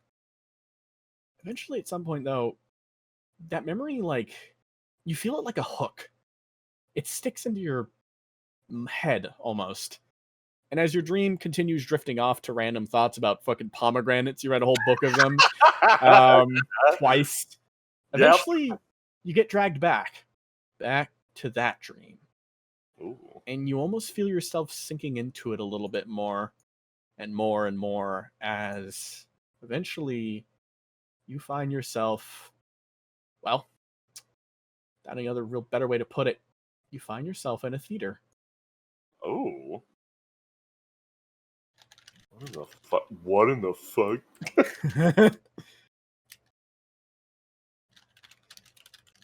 Let me just get some stuff ready. And yeah, you kind of, that's strange. There's still a bit of, like, removedness to this. Yeah. Strangely enough, you're in a dream. It's fine. Set that You- mask real quick. Yeah, well, actually, as you reach around to try to put on your mask, you realize it's not there. Oh. And you kind of get this little panic as you look around at other people. You're like, public space, no mask. You kind of try to cover yourself up a bit, just like feeling this isn't good. And then you realize that no one's paying attention to you. You're surrounded by people, but not a single eye looks at you. And honestly, it's a bit dark anyways. As you find yourself sitting in this theater, and suddenly lights seem to click on. You hear it first before your eyes adjust. As lit up on the stage is no one. And yet, despite no one physically being there, you do hear a voice. The voice of a narrator ringing out across the stage. A sad, woeful time for the city of Indigo. Lest feet tread upon the cobblestone paths. Many voices have been hushed. Times of tragedy abound in our fair city. Yet can a single soul amongst us say to whom we cry for? No, not a single one within this theater. And thus our tragedy. We are the damned, and we have only our directionless regrets to guide us. But people of Indigo, I know what you think. I have not come here to be reminded of my sufferings. I came here to enjoy a play to escape them. And of course, you are correct. We are here to entertain, after all. And what an entertaining tale I have for you today. But you see, we simply want to help all of you fine people remember. We want to help you all. We want you to remember the truth behind a tragedy. We want to give you a point of reference for your pain. And so, this week, for your entertainment, a production like no other! A tale of ignorance, of foolishness, and tragedy. A tale of a stubborn doctor. A tale of plague and death. It will truly be a fun, jolly time! Enjoy this production we so lovingly put on for you. Let us all remember this pain together. And with that, the narration seems to come to a stop as you find yourself in this theater. Your mind starts to catch up to you. Something about this doesn't feel right at all. You start to realize that this dream, yes, it is a dream, but you hit that spot in your brain where you can't quite tell how real it is. You start to hear something else echoing across the room. Bugs. Yeah, bugs. What is that? And as you hear that, the voice again kind of rings out across. One more sound actually playing before the narrator continues, as in this moment, a small addition, as once more another note plays through. And I'll see you soon. One more thing. Illyria fucking starts screaming. She kicks the chair over. She's looking for the bugs. This is like it. She was sitting riveted in the chair up to this point, 100% stuck to the spot, as if nailed. And the second that voice kicks in, it's like a puppet was just cut from its strings, and all the panic sensations happen at the same time. And as they all start to roll off at once, you realize the sound of the bugs coming from all directions. They pour out of the stage slightly as the lights seem to turn off. And as the lights seem to shift, you realize the only light left to you are the ones next to you, the slight distance as your eyes start to adjust. And you realize that in that moment, suddenly, bugs are pouring out of every single person around you. All of them except for yourself, however, as they start to swarm. And moving on up, you catch a glimpse of the figure for one moment. And then, as is akin to what happens in these sort of nightmares, you suddenly stop. You bolt up again. You are... Oh, God. She's screaming. Yeah. You scream. You break up screaming. And then, like, you look and you're like, oh, geez. Oh, Christ. That's... Oh. And then you find yourself in your room. She is covered in sweat. She slams the mask onto her face as quickly as possible and breathes in that fucking musty, filtered ass air. This thing is not just a safety mask to protect the face. It's also combination glasses, actually. She has poor vision. But in addition to that, packed into the end of this is various sweet-smelling borderline incenses and a filtration system meant to keep not only germs, but also vile things out. And she braces it up against her face like it's a fucking life-saving elixir and just deeply inhales, letting a long, wheezing drag in through it.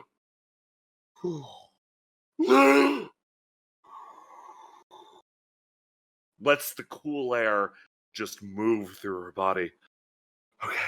Okay, what the hell was that? She sits bolt upright. No. You begin to sit upright, and you realize that there's something peeking at your eye a bit, and you're kind of like, what is that? And very, very, very subtly, you turn your head, and you see it right next to you. Fuck. Should not be there at all. That is... Excuse me? That isn't right. As you look across, the light peeling out from the door.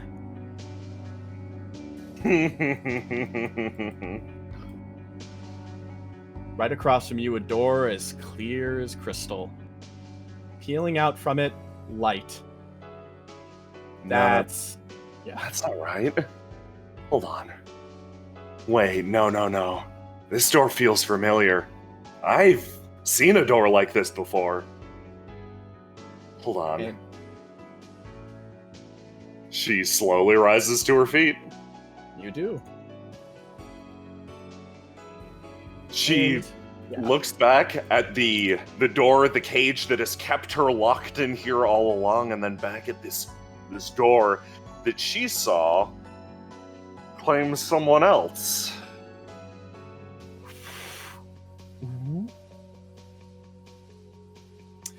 You look at this door, and it's so weird. It's familiar, but different. It peels with energy. It's like it was made for you. Peeled from your mind and placed in front of you. And that's not the only lure that's clicking on this door. I want you to make me a die roll right now. Need some info. Ooh, okay. That's a choice. High. I want you to pick between red or yellow on this. Yellow. All right, lock into yellow. So, okay. Let me describe my thought process briefly as I've started to internalize this character. Yeah. Red is instinct. It is responding to different scenarios. It is the twitch of a muscle that has been impaled by an electric spine. And Yes. instinct is it is her naturalness, and it is what she assigns and associates with teach. Yellow is her inquisitiveness. It is her detachment from feeling and instinct. And it is objectiveness and almost a certain coldness. And it is what she ties with Gran. I see. In this circumstance, given this scenario, she tries to internalize, okay, how would the people that I look up to respond to this? And she wants the power of someone inflappable and analytical in this moment. So she is going to pick that yellow and lock that shit in. Awesome. That's a great reasoning. And in that moment you pull, and you're glad you did. Something tells you would have just walked in that door if you were to have pulled on Teach a bit. Because you step back and you realize this door. Yeah, this is absolutely a fishing rod. It has no ill will of itself, but it's trying to bring you in. Of course, it was made for you, after all. And you can feel that... No, you feel it. You feel it. You know. Harp, what you saw in that guy's head, that was him passing the hook to you. No. And... No, wait, that's... Something else happens. You feel that other hook click into you. The only other one it has. You feel Teach beyond that door.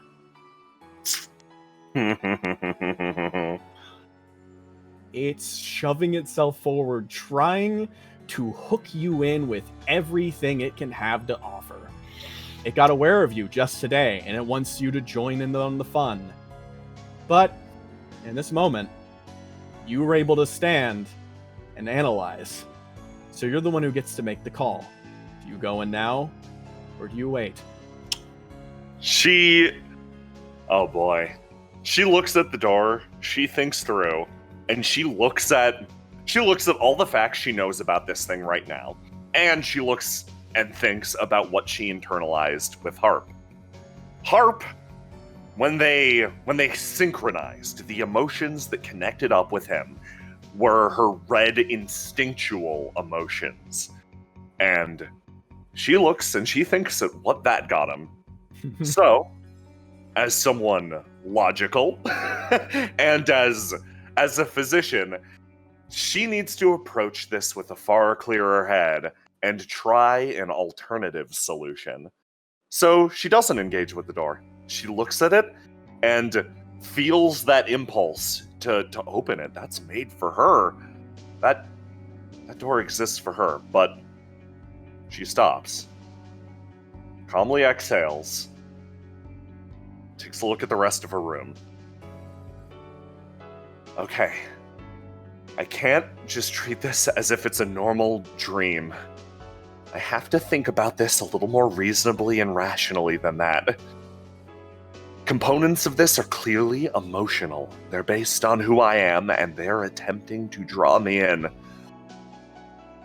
But if I make the decision to master my own emotions in this moment, if I make the decision to not be frightened, to not be drawn in by this light, I can perhaps discover an alternative that other person did not. She's going to walk away from the door. Alrighty, sounds good. That's real nice. So, where are you going? She's going to examine the rest of her room. Okay, you do so. You look around and you see... It's interesting. Give me an roll to do with your yellow. Excellent.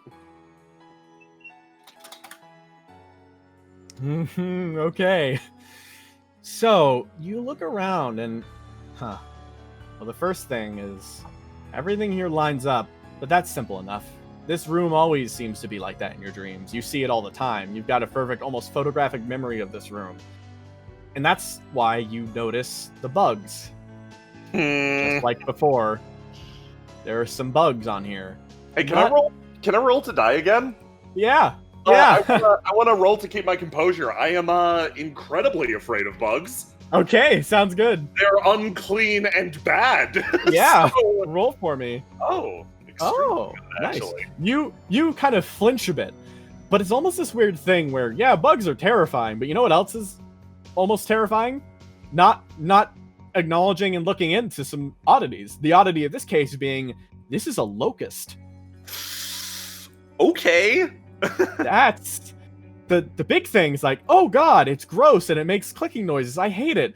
Also, locusts aren't supposed to be anywhere near this part of Indigo. Yeah. That is not a Windrose bug, I assume. She is going to swap to her 3 stats all use the keyword in because she was trapped inside and I'm a hack. Yeah. It is red for insight, red for instinct, blue for insight, yellow for inquisitive. Nice. I'm going to swap to insight, which is her more medicine book learning stat. Yeah. Alrighty. So yeah, I'm gonna lock in that blue 6 and Gotcha, nice. start to really process this. We're gonna put on our thinking brains. Alrighty. So I'd say then, give me a roll to do then. I think this one will be pretty easy actually. I say that this is when you're gonna hit a bad roll, but we'll see. Yeah, of You've been course. rolling great. You've been rolling great. I love it. Illyria's everything. She's strong. She's smart. She's full big mafia powers. Yeah. Yeah. So yeah, you look around. Okay, hang on. You know, it's not just one. It's freaking you out, but there's more than 5, more than 6. Yeah, no. This is okay. You know, right now, you are not dreaming. And yet, you can't call this place your room either. Ooh, boy, that's fun. Yeah, so she's going to lean in and start to examine the bugs. You see almost the same expression take over her face that she did when she was reading about pomegranates and discussing them as viscera. Part of this woman's brain is fascinated. Like, there is a layer of disgust, obviously, when bugs are involved, when filth is involved, but there is also a degree of intellectual curiosity when it comes to what frightens her, and she is going to lean in and examine the locusts far more carefully. All right, you do so. Yes, locusts, all right. It's kind of strange. These locusts are they're locusts. They have all of the traits of locusts, but there's just something slightly different about them. This is like, if you had to put it in a term, this is a layman's locust, you could say. This is, if you asked someone who had seen a locust to draw it, this is what they'd do. An exaggeration based off fear. You notice that the mandibles on these things are kind of sharp. Locusts can't harm things, but this thing looks like it could bite into human flesh at the very least. She looks down at it and actually starts to pry it apart with her mind. She starts to think, even the mandibles on a locust are mostly meant for consuming vegetation. They're small. In fact, locusts are they're cousins of the grasshopper. They're part of the same family. She knows this. She learned this by reading books. She's been kept up to date. It's part of her grandmother's assignments. Deltanos, of course, are involved with the distribution of food within Indigo. Now, this also involves association with the various farming families, the farming guild, and as a part of taking over the Testudo family, part of her curriculum was learning about farming. After all, the best way to know your tentative friends/enemies is to know their business. The study of various pests was included with it, and this locust, she can tell, is a lie. This is a fabrication created specifically to scare her, or perhaps to encourage her to walk through a certain door. She stops and she backs away from the locusts. She's afraid. She feels that bile rising, but when something is dancing across the plate of her mind, she feels an odd amount of serenity. Because when something is comprehended, it can be controlled to a certain extent. This, regardless of the teacher, is a lesson that she has learned. She begins to back off and move towards the door. Alrighty. In which case, you piece together quite a lot about this. This is obviously, this is a ploy, but And the strangeness of it, it's not a dream, it's not real. You're not quite sure where you are still. But you understand that everything here has one purpose, to try to push you into that door. Yeah. Every play on any sort of emotion or feeling you have, it's all a trap to get you to walk in through there. In that case, Illyria's going to... She's going to prescribe herself really quickly. She's going to drop this blue swing, and using her class, construct yet a second Omni Potion. Nice. She has faith in one thing, and that's her own pharmacy. And she's going to do the equivalent of Snake slamming the revival pill during the Sorrow boss fight, and she's going to take one of her emergency potions. She's going to slam back that Omni Potion and attempt to will herself into the waking world. And if this does not work, she will go through that door. I see. Do it, because at this point, this is literally her best hope. This is the thing she believes in most. And if this doesn't work, she doesn't have a choice. So, gotcha. The way an Omni Potion works is I've successfully constructed one by dumping my swing multiple times. This is just forces a clash with the swing of 6. Okay, give me a roll then, and we're gonna clash against what this is. Yep. Alrighty. I am going to roll that secretly as well. That makes sense. Hit me with it. Alright, let me just give it a roll. Okay. Okay. So, you knock that back. You pull it back, and you feel like, you feel in that moment, your head swim as it shakes, and you feel hooks unclatch from you for a moment there. You feel yourself, okay, you put it together. This thing was pulling on you. It was trying to get inside of your brain. But, in that moment, you managed to force it out. You exert control once more of your mental faculties, but you are pushing back and trying to fight with your observant side, your clinical perspective. And as you do, you feel, all of the weight that was trying to weasel its way in your mind, you feel yourself separated from it. You feel like you are your own person again. And as that happens, you feel the door itself kind of fade. She sees that with no small sense of satisfaction, that this thing fading from the room that she has been trapped in for quite some time, and lets some small amount of encouragement fall from her own lips. This might be my cage, but I am the master of it. And you kind of sit there and, well, you're damn sure this is your room now. And you kind of wonder, the path, what do you do now? Oh boy, she is fucking, it's go time. She's, like, if she's not awake, if she's not fully awake, she is just going to spend whatever time she can literally biding time until sunrise. It's fucking go time. Whatever this experience was, she is going to hunt it the fuck down. Nice. You might not need to hunt it, though. Oh. As, something starts to happen. I'm gonna have to change a few things up real quick. Okay. But, what are you doing in the meantime? Okay, so, this is still the same liminal space she's in. Like, it's not the real world necessarily. Yes, absolutely. Okay. In that case, I think she's gonna get a little pissed off. I think she is going to move around her room and try to internalize as much of the area as she can. She knows this thing deals with memories slipping away, so she is going to move around and burn every single aspect of this room into her mind. She's going to hold on to this perfectly and absolutely. Fucking getting increasingly angry as she moves around. She looks back at where the door was and looks back at where the bugs were and just quietly mutters to herself, trying to use my fears and trying to use my wants against me. Okay, I see how it is. Then, I'll make sure this place that I am thoroughly sick of is the one that I remember perfectly.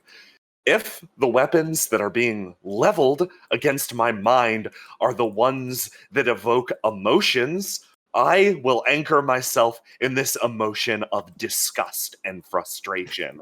I will remember every bar of this place, and I will burn it into my memory so that nothing, no hook, and no door can take it away. She sits back down on the fucking pillow, borderline furious and fumes. Nice. It's been a while since she's had something to be mad at, and she finds the sensation slightly intoxicating is the best word. That's a good way to put it, yeah. Oh, wow, this is taking a second to load, so... Don't worry about it. Yeah. I'm gonna pop off to see about that. How you enjoying it so far? Having fun? I'm loving this shit. Nice. I'm glad you're letting me I'm glad you're letting me find what is apparently an alternative path. I'm getting a better impression of this character too as I play, which I like. Yeah. This has been a very fun exercise in how quickly can I character build, because this is not one of the ones I had super firm ideas for. So Nice. as we go through, I'm just like, oh, this is what she's about. Nice. Okay. Yeah. I was really hoping that would be the case too. Like it'd be like a good. It's really good. Nice. Well, I think it helps that you did a good job of bookending her with the what you call it, with her two mentor figures. Yeah, that was really I like that too. Like, what would she take from these two women? Okay, cool. Because I think if she had like very little social contact and only a few people to look up to, she would try to emulate what she saw as the best of both of them. And I don't think that is 100% a healthy mindset, but I think it is what she wound up with. Yeah. That's honestly, I really like that aspect of it too. So yeah, I love her. I knew I was probably gonna like her, but she's slightly different than how I expected, but also very much like what I was hoping for, if that makes sense. She's very competent. Yeah, no, I love that. I was expecting her to be more like put off by her upbringing than she is. But no, she's I think that's the big thing. I think in order to earn Morales Testudo's respect, you need to be to a certain degree, a certain level of competent, and any level of bumbling is like you're done. So I think this is the part that's surprising me the most, because like, I don't know. I imagine Morales is this like lone towering figure in the Testudo family, but I think she does have an adequate heir just for the pharmaceutical side and not the mafia side. Which is sort of what I'm starting to understand with Illyria a bit. I think she is very much an adequate doctor. I don't think she's cut out for the mob stuff, but I think she's pretty good at this, at least. With her only real hookup being, if I remember correctly, the fact that she does not like causing pain, which is a bit of a hookup for a doctor. Yep. Nope. That's we'll get into that. Doesn't like causing pain, afraid of bugs. I think she'll do fine. I think she has flaws. I think they are substantial. All right. In which case, let me go do a few things. It's not just that she doesn't like bugs. It's that she doesn't like any omens of filth. So like, fair. I think the locusts scare her the most because they're similar to cockroaches. I can see that. That is common enough in the city. Not in Pinion Tower and all, but like, it's one of those things that you hear people talking about cockroaches and they become scarier in your mind than they actually are. And this one literally is that kind of like scary locust. Yeah, exactly. Where locusts are like upsetting because they have a similar shape and vibe, but like, and are big. Rats would be bad too. I don't think she likes cats either. Like mosquitoes would probably be on that level too. Oh, they look like me. Points at them. Yeah. Oh boy. Yeah. Tell me when you're ready. I'm enjoying this greatly. Nice. That's great. This Yeah, is really fun character building, actually. I know. I'm really digging it too. I love the way it's all going in either. So I'm like figuring those out as we went was pretty neat. Yeah, I really like them too. I love there's a lot of fun little exercises I enjoy a lot about it. Like the fucking all the stuff in the medicine room is really fun. And then like you pulling out I was thinking of like I think I literally said this at some point, but I was like, okay, I've got like 2-3 mini games in mind, and I'm sure I'll get another one as we like something else will happen. I'm loving that one. The best thing about it is that I've already thought of how fun it'll be because of the fact of like you could use that on other people. You got 3 of those. You could probably make some more. You could continue to use those, which is great. Yeah, she's her class is basically like she's really well suited to getting fucked with, I guess, because like she turns rolls to die into like potions that she can use to support other people. She's incredibly resilient, actually, but not in the normal way of like, oh, I'm a tank. It's okay. I take my pain and I turn it into somebody else's like healing or like beneficiary. Benefit, which is really cool. She wants to roll to die a lot to constantly get swings and then convert them to potions. Yeah, which is really cool. Potions are too strong for you. Oh boy, this is gonna be fun. I was really curious to see because like just to pure math's sake, you could have just picked a stat that was impulsive or failed your roll and just walked right into the door. So definitely wasn't something I was fully thinking would happen. So I'm really glad you turned that around on me. I was thinking about it like, you could not go through the door, and I feel like that's definitely like what's great is that what I knew of Illyria before we started playing was that she would probably go through the door. But what the Illyria we see now is she's actually like you're getting experience with her and playing her.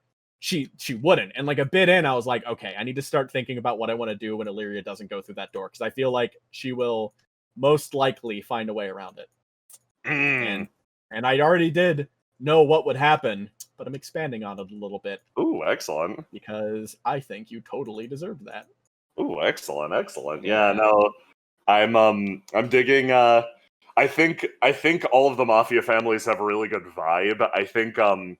I think in order to properly sell the Testudo as the Testudo, they have to be a certain amount of cold calculating fuck. Absolutely. Which is great. Yeah, no, it's hitting me more and more that I'm like, yeah, she's definitely got her grandma's blood in her, so that's gonna be fun. And it's making me more excited for the I think the big other thing that the mission accomplished is this makes me more excited to play her in the campaign proper too, because the next arc is obviously very Mafia focused. Yeah, so I'm really excited to see her. And obviously, again, this is the family that is so kind of like they're definitely they're like the weird one, and so it's great to be like, oh, this is gonna be her. I saw the fucking opening ass scene. We get to see one of those fucking doctors in Cassie's room. I'm just sitting there like, and so I'm really excited to see how they are outside of just the Mafia stuff. Or if that just ties in, it'll be fun. The way my brain processes it is when you imagine the Mafia as a grander concept, if you take the 3 core families and mix them together, you wind up with that image at the end of the day where imagine you're in that quiet room and there's the single light swinging back and forth. You're sitting you're like tied to a chair. The Deltanos are the guys who are talking to you and saying, look, I'm your friend. If you want to get out of this, here's what you got to do. Meanwhile, the Testudos behind them are the ones that's like, oh, that guy, you do not you don't want to fuck with that guy. They're the scary one that doesn't say a fucking word in the corner. Yeah, we've got our luck. We got the 3 Gandor brothers. It's that kind of thing. But don't fuck with Keith. That just. I don't think you fuck with any of them. You don't really fuck with any of them. It's a bad idea. Keith, though. Keith in particular. Don't fuck with Keith. Don't fuck with Keith. All right, hang on. Let me grab this Illyria, because this is the Illyria I need. We're gonna do some stuff now. This is good. Glad you're having fun. Oh no, I'm having a fucking blast. How could I not, honestly? Fair. With what you've set up, I'm just psyched. Okay, so yeah, let me add one small thing.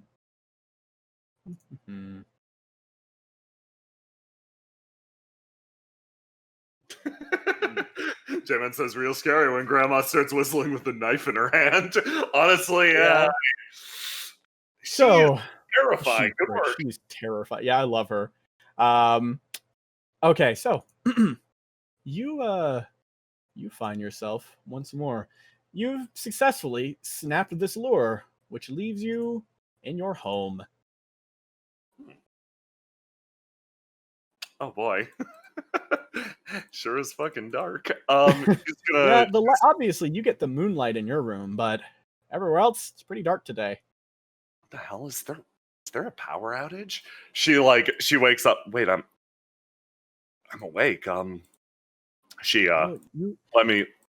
correct. Oh no, this. no. I'll be very clear. You are not awake, or at least you're no more. You did not wake up from the other thing. You're still in this liminal space. Uh-oh. Okay, cool. So she's gonna pack up her most important possessions, which right now are the things that she remembers most clearly after falling asleep, which is a book on pomegranates and Smellofen. Of course. So yeah, you pack up Smellofen. He's with you now. Oh wait, no, he's the light source. Okay, hang on. You got him, but he's gonna stay there because he's a light source. Yeah.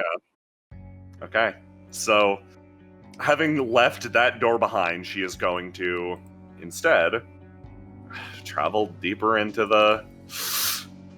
her home, and she's going to travel under that gigantic glass dome. Testudo HQ, just for perspective's sake, is on one of the wings of Pinion Tower. It's not actually that high up in this huge ass expensive building, and as a result, they get to have this big stupid dome that Illyria's room is parked under. And daylight comes in, moonlight comes in, but there ain't no moon tonight. Yep, no moon tonight. She walks up. You find yourself walking forward in the dark once more. This is your home, but it's never felt not like that than now. In fact, you stumble forward, you start to hear it again. More of that noise. That slight noise of steps, numerous, upon the floor. Is it coming from further down the hallway or behind me? Oh, that answers my question. Yep. Can I roll? I'm gonna roll the die. Roll the die. This is initial gut reaction. Yep. Holy shit! Nice fuck. She is going to respond instinctually this time. Yeah. Yeah. She sees them coming and immediately, she takes one step backwards and immediately flips this fucking, table. On top of them. You do it, and it kind of ends up, squishing a bunch of these things. And they seem to react and, kind of skitter away a bit. Yeah, she's gonna follow the path as quickly as possible. Yeah, you keep running then. You keep moving forward. You can make your way forward. And there are more. However, this time you realize they're starting to encircle a bit, and you just keep running.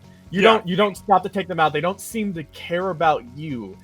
No matter how much they look different, they sure are still acting like locusts. You see them flooding around the vegetation, eating off and chewing apart these sakura petals that are hanging there as you keep running. And yeah, you keep moving forward, finding your way across. Get outside. You reach the divide, yeah. And you stop for one moment. Okay. It hits you in this spot where... Actually, I want you to make a roll to die for me. Okay. I'm going to keep my red 6 because I'm responding instinctually. Do I clash? Let me think. Is it red? Is this threat a red threat? Oh, it's so hard for me to decide between two of these. But yes, I'd say it is. So It's a clash. So we are going to clash here. Cool. So once again, any damage that this threat would deal is doubled to me if I fail. Mm-hmm. I will. Oh, God. You know what? What, though? We'll give you something. What's that? You can call upon community college to get you a reroll. I'm gonna save it for now. Alrighty, yeah. I think that's really good. Thank you for this information. I'm gonna remind you, but yes. Yeah, All right. no, I'm holding on to that. There will be a more clutch scenario. If I gotta take a wound, I gotta take a wound. So you decide, okay, fuck, we're gonna move. And then you freeze up for a moment here, and you realize, wait, what why am I stopping? You just kind of start moving, and you move this way first. Oh, okay. And you kind of start heading this way. You head towards the laboratory area, and you're kind of like, why am I going this way? What's going on? But you just feel you gotta go this way. Okay. Something you need to do. And yeah, you continue moving forward. You feel like there's something this way that you've got to get first. Yeah. Safety is one way, but if you don't know if you'll get an opportunity to come back here. Yeah, you need to check right now. You need to go this way. And as you do that, you almost get caught up in your head a bit, and you stumble forward, and you walk into this reasonably larger swarm, and as you do it, you take one step, and with more of them, they seem to... They swarm just a little bit more, and they move up and kind of react violently to you, kind of flying in your face, running around, and honestly, you think one bites you, but it's not the bite that scares you. It's just the fact that they're literally reacting hostile towards you in some way. And it's bad. Yeah. you take some damage from fear, but then you run back, and the rest of the damage is you literally hip checking yourself on the table and stumbling down to the floor. And it's like, oh god, not your coolest moment, but god does it sting. You take 6 damage. Okay, that makes sense. Okay, I'm at 4 HP. Okay. So yeah, you do stumble up again, and the bugs seem to go a little more controlled as you're now in this room. And okay, ingredients, anything. What can I get? You have a few things in a bag that you have with you right now, but you don't know what you need. General, what are you looking for? Give me a 10. What do you want to get? She is going to look around and try to fix herself up another potion. Just something to deal with the fresh pain that she just dealt to herself. No! Fuck. She is going to try to mix together she's gonna mix together some mild sedatives to try to ease stress and turmoil. She's gonna make relaxants. Ah, that's smart. Yeah. Okay. You make up some relaxants. It seems like most of the damage, she's looking back at the swarm and checks herself, and she grabs her hip and oh, that's fucking bruised as hell. But she double checks herself and she's like, okay, my vitals are fine. I don't feel any lacerations. Only really a bruise, no bite marks, no punctures. She checks herself out very fast. I think the biggest risk here is these things messing with me and my fear responses. So if I have anything to inhibit that, I can probably make it through here a little more easily. So yeah, she's going to make something that'll stop her fear responses a little bit. Just something to zonk her out slightly, and then hold on to it. Alrighty, you'll have to drop out of your red for this, but you absolutely can do this. Okay, red sure ain't her alchemy. Her alchemy is blue. So yeah, do I gotta roll for it? I'd say so because of the stress of the situation. Okay, so she is going to, she's going to drop a red and obviously turn that into a red 6 potion, because that is a good thing to hold on to. Yeah.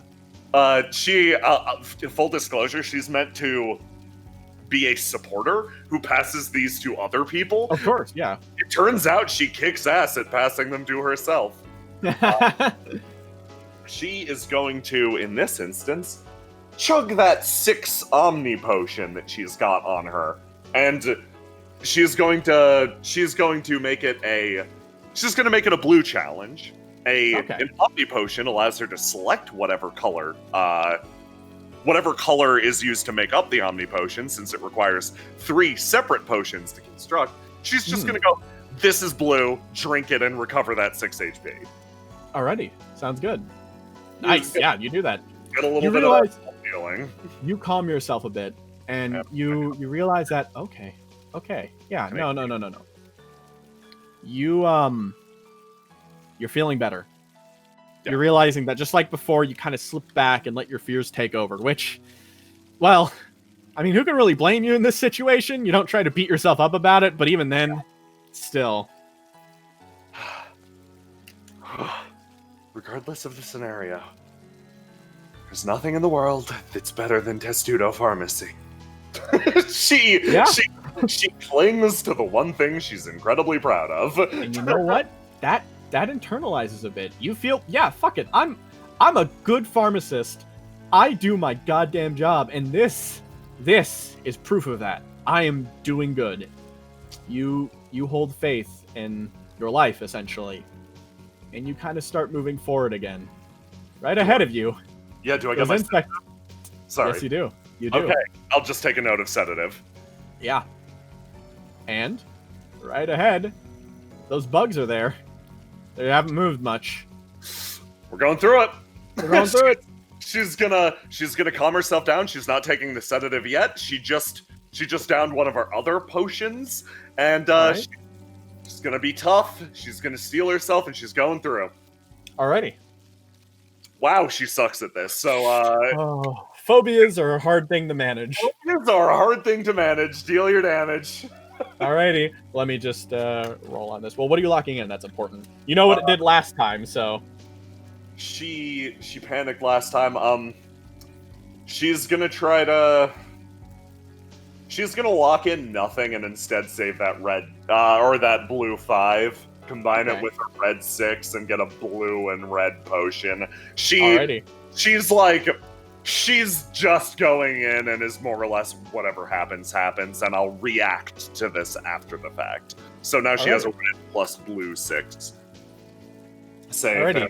Fucking in which case, when you move through, you feel the panic in your heart, but it's something you try to hold on to. You get that urge to scream again, and you take 3 damage mentally as you are again racked with these things. They are no less aggressive as you go through that second time. And however, though, on the other side, you kind of manage that a bit more. Again, holding your composure just slightly, just a little bit. She's covered in sweat again and does the same deep inhale through the mask. Okay, that's fine. If there are any more clouds like that, I'll take the sedative. Well, that wasn't so bad, she says aloud, trying to assure herself. Mm-hmm. And yeah, as you take steps, you stop again at this little way here, and you're like, okay, what's next? Tell me before you continue. Where are you going next? She is going to try to. She's going to try to make it outside. That's her big goal. She just wants to leave. Super fair. Because suddenly this area feels claustrophobic to her, almost like Harpstream. Absolutely. So she wants fresh air. It's been months since she's had fresh air. She's getting fresh air, and that feeling grows and grows inside of her. Absolutely fair. And yeah, then you can take your steps forward then. Okay. And you move past more of those god-awful bugs, taking bites from the trees. And that's a lot of them. As ahead, you swear you hear something. A voice ring out from beyond. A familiar one. You heard it in your dream. Interesting, fascinating, and might I say, positively perplexing. Everyone goes through the door, yet you have chosen to abandon it. She says nothing. Instead, her eyes just scan the room. Can she find the location of this voice? She's just trying to put a face to whatever this is before she says anything. Because if it has a face, her brain says it can be communicated with. But while it's just a voice in the darkness, it is holding her still. She can't take a step. Her voice dies in her throat. Can I see this thing? You look. You follow your ears, too. It's in front of you.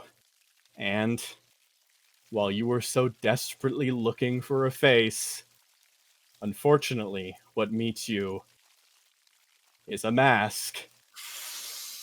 Oh, fuck. Illyria screams. She screams as loud as she can. Oh, is there any way to greet a guest?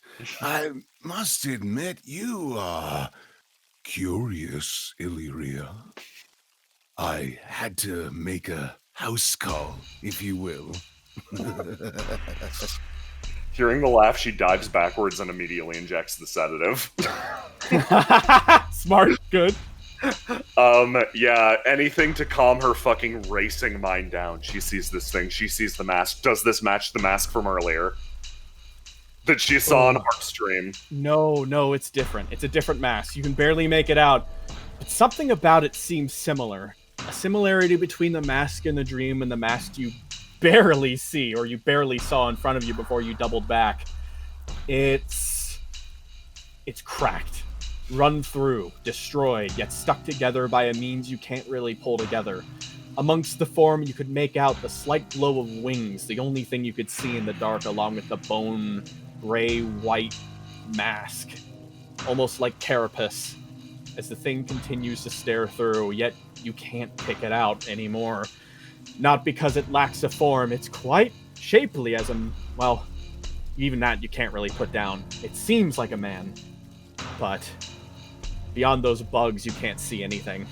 As the sedative courses through her veins, everything seems to slow down. They lose a little bit of that feverish flurry, that flutter of wings starts to fall away, and she's able to more properly put form to this thing in front of her, and she breathing heavy looks at it and she heard what it said.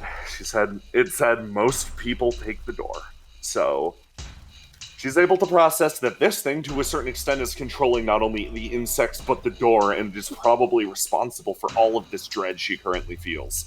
And having it focused on a singular point actually adds a certain amount of clarity, as terrifying as staring into the source of all your fears is. She takes another step forward. You said you controlled the door. You said Hold on. She clutches her mask, rattling it slightly. You said I didn't take the door. So you had to come here yourself. Where are we? Where are we? Well, no, it's difficult to describe, honestly. But you've already probably seen that we're not really where you are from, yet we are at the same time. There is a story we need to play out, and you are my main character. I mean, you were introduced the opportunity to come to a magnificent performance! And you chose to leave. It hurts my feelings a little bit. I'm gonna roll something really quick. Okay. That's a high enough roll. Yeah. Illyria focuses in, and almost a little bit of a twinge plays across the edges of her lips, and almost echoing the voice of somebody else, a tutor, a little bit of defiance, the smallest amount of cheekiness in a dire situation. The voice of Teach almost echoes through her. I've never been one for performances, and I've got stage fright after all. Running, unfortunately, is the thing that comes naturally to me. So, how about you find yourself a different main character? Oh. She stands tall. Normally I'd be quite against making someone feel uncomfortable, but you've proven already that stage fright would be such a small thing to overcome. I mean, I've brought so many guests, you clearly don't like, yet here you stand. She hears that. Hears that this thing is apparently set on setting her in this, and she is going to. Oh boy, there's only one real path.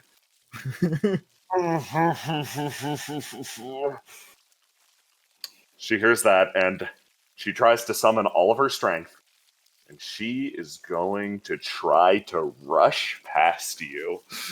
Oh boy. Okay. Give me a roll. It's time for her to be brave. So Yeah.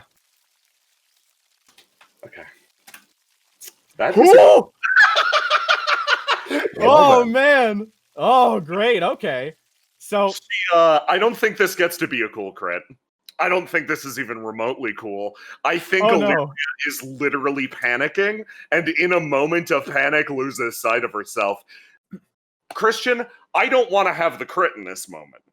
I want whatever this scenario that is currently playing out, this fucking horrifying, this horrible tale, I want that to take the crit.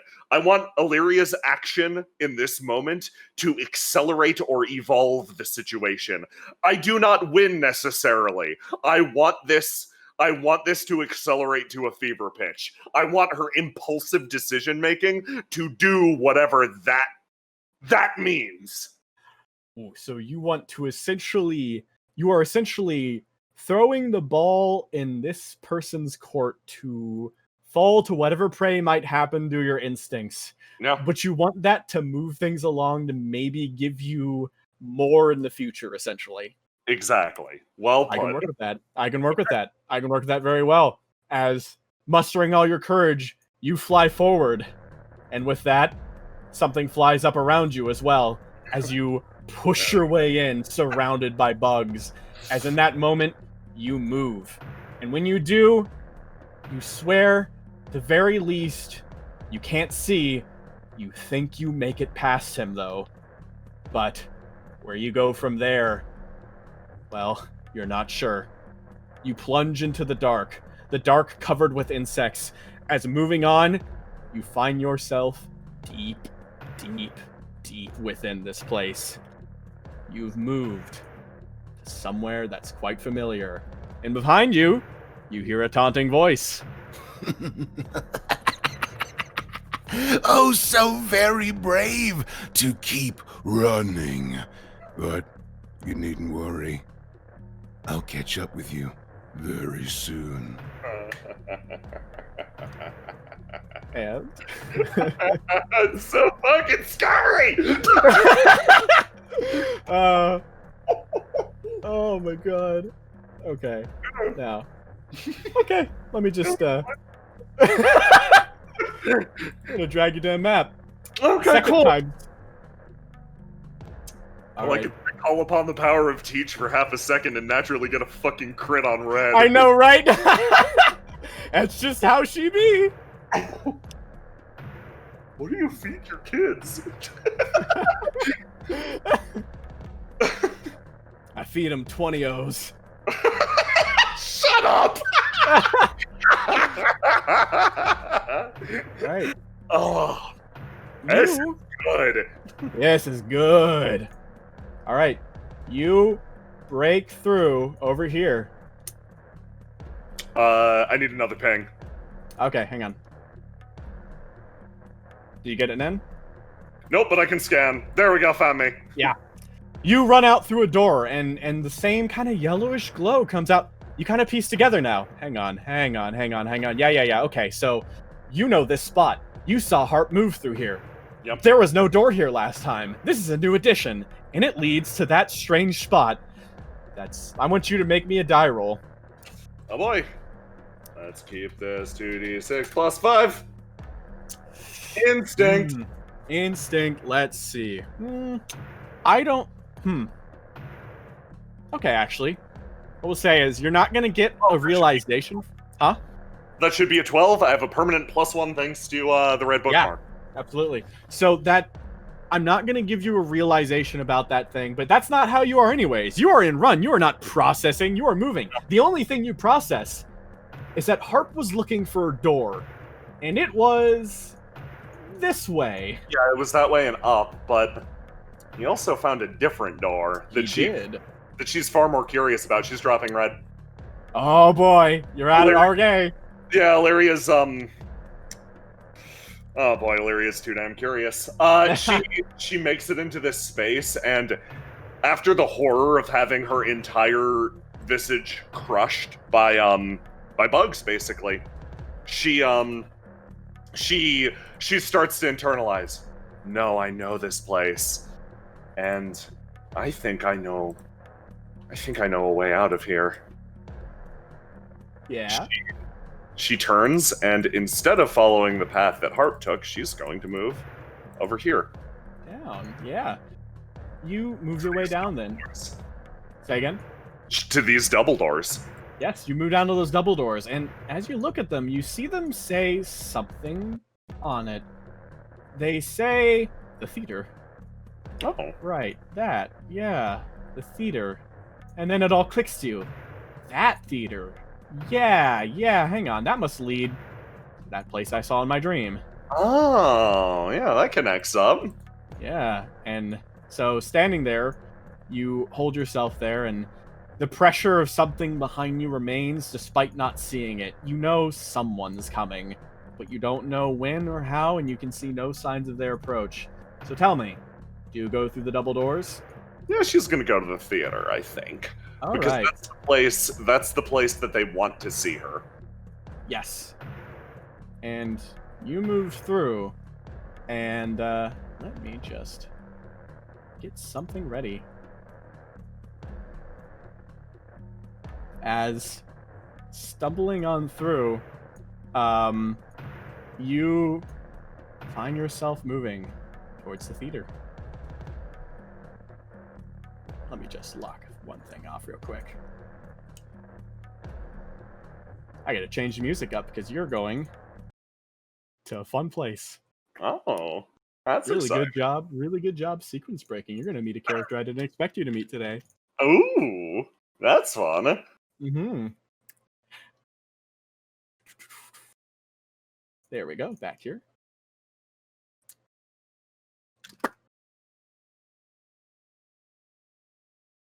Now I just gotta grab them.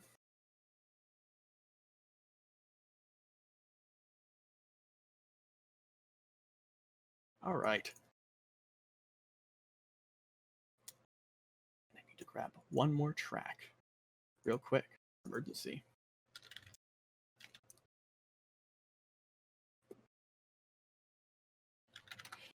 Fucking clutch 20. God. Yeah, that was fun. That was definitely like a that was definitely that no, Sarisa, I'm going to shake your hand moment, I'd say. So you stumble on through to this area that you now know as the stage. Yeah, the theater. Let's go to the theater. Oh boy. And Will, yes.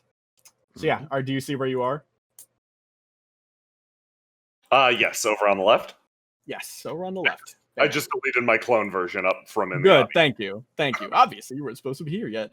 So yeah, you find your way back onto the stage, the theater, and you start to move.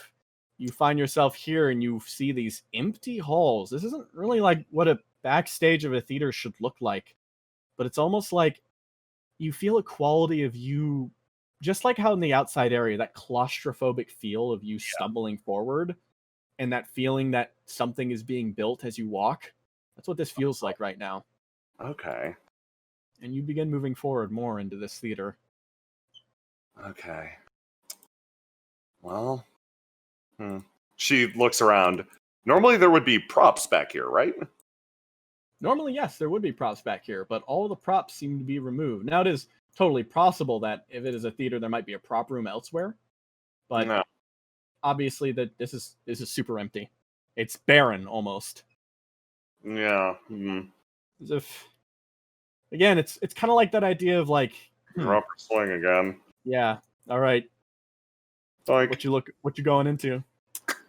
she's going in with nothing. I just don't think like this requires more investigation and less study. Yeah. You move forward, the silence kind of pervading across the room, as ahead you hear someone stand up.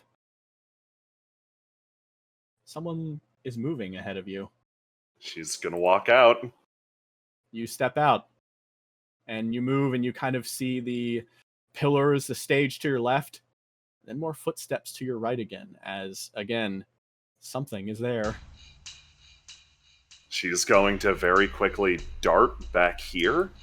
Mhm. And so these pillars sort of exist. She's gonna rush over and hide in the space between the pillars and the curtains to sort of try to make herself scarce.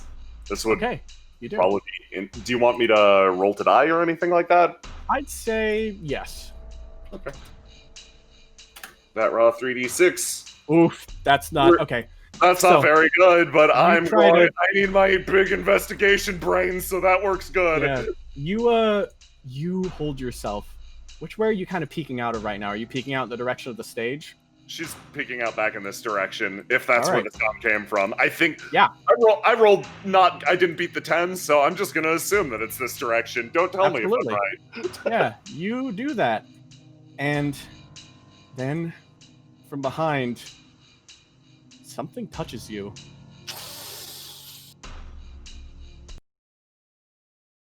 How does that make you react? She's screaming again. God, I scream so much. She screams! You scream, and then as you scream, suddenly from behind you, you see from behind you someone else pantomimes a scream as well.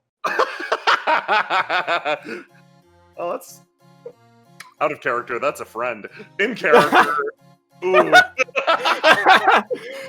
You continue to scream, waving her hands up in the same fashion. She looks at you, and then kind of like tries to like do something with her hands. She doesn't seem to be talking. She kind of like, she waves them down like a shh, hush kind of thing.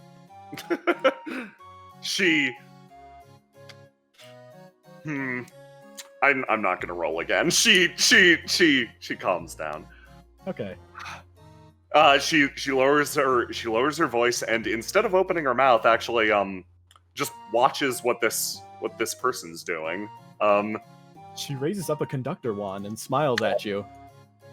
And well, it's kind of weird.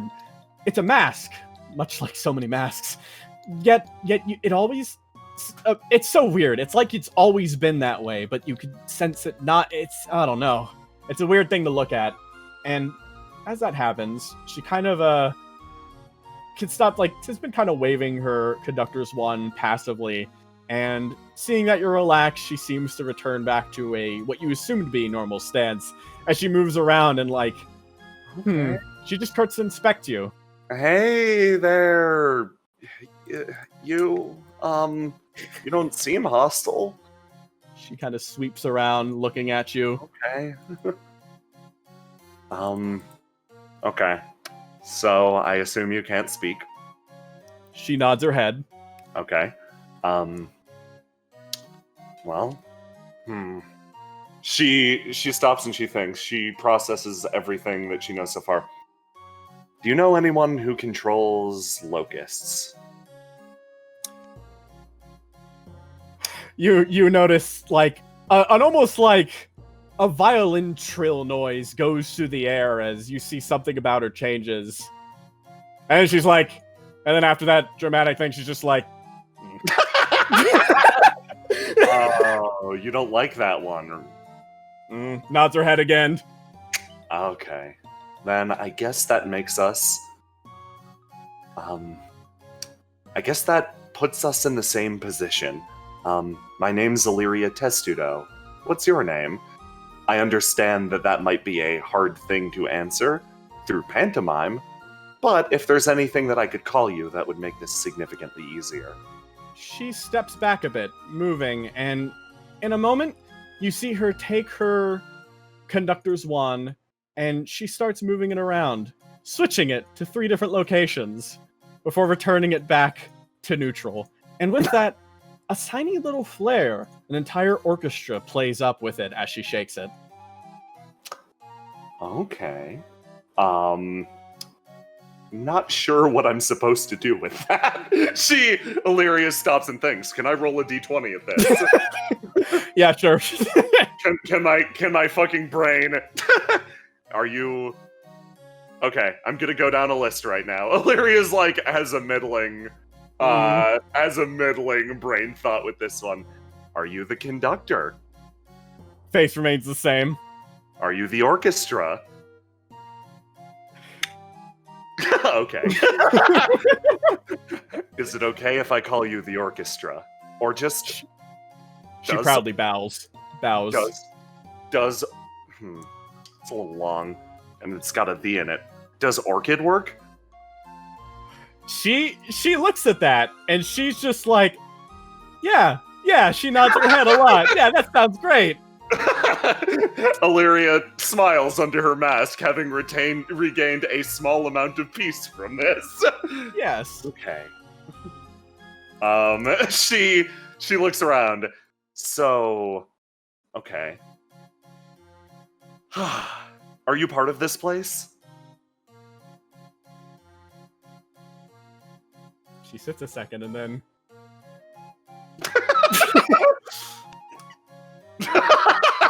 Illyria's gonna fucking drop her swing.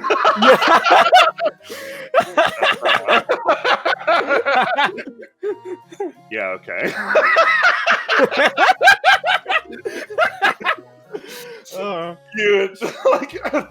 She's like, okay, I have a certain level of expectation for fucking clowns, Yeah. and you are hitting most of them.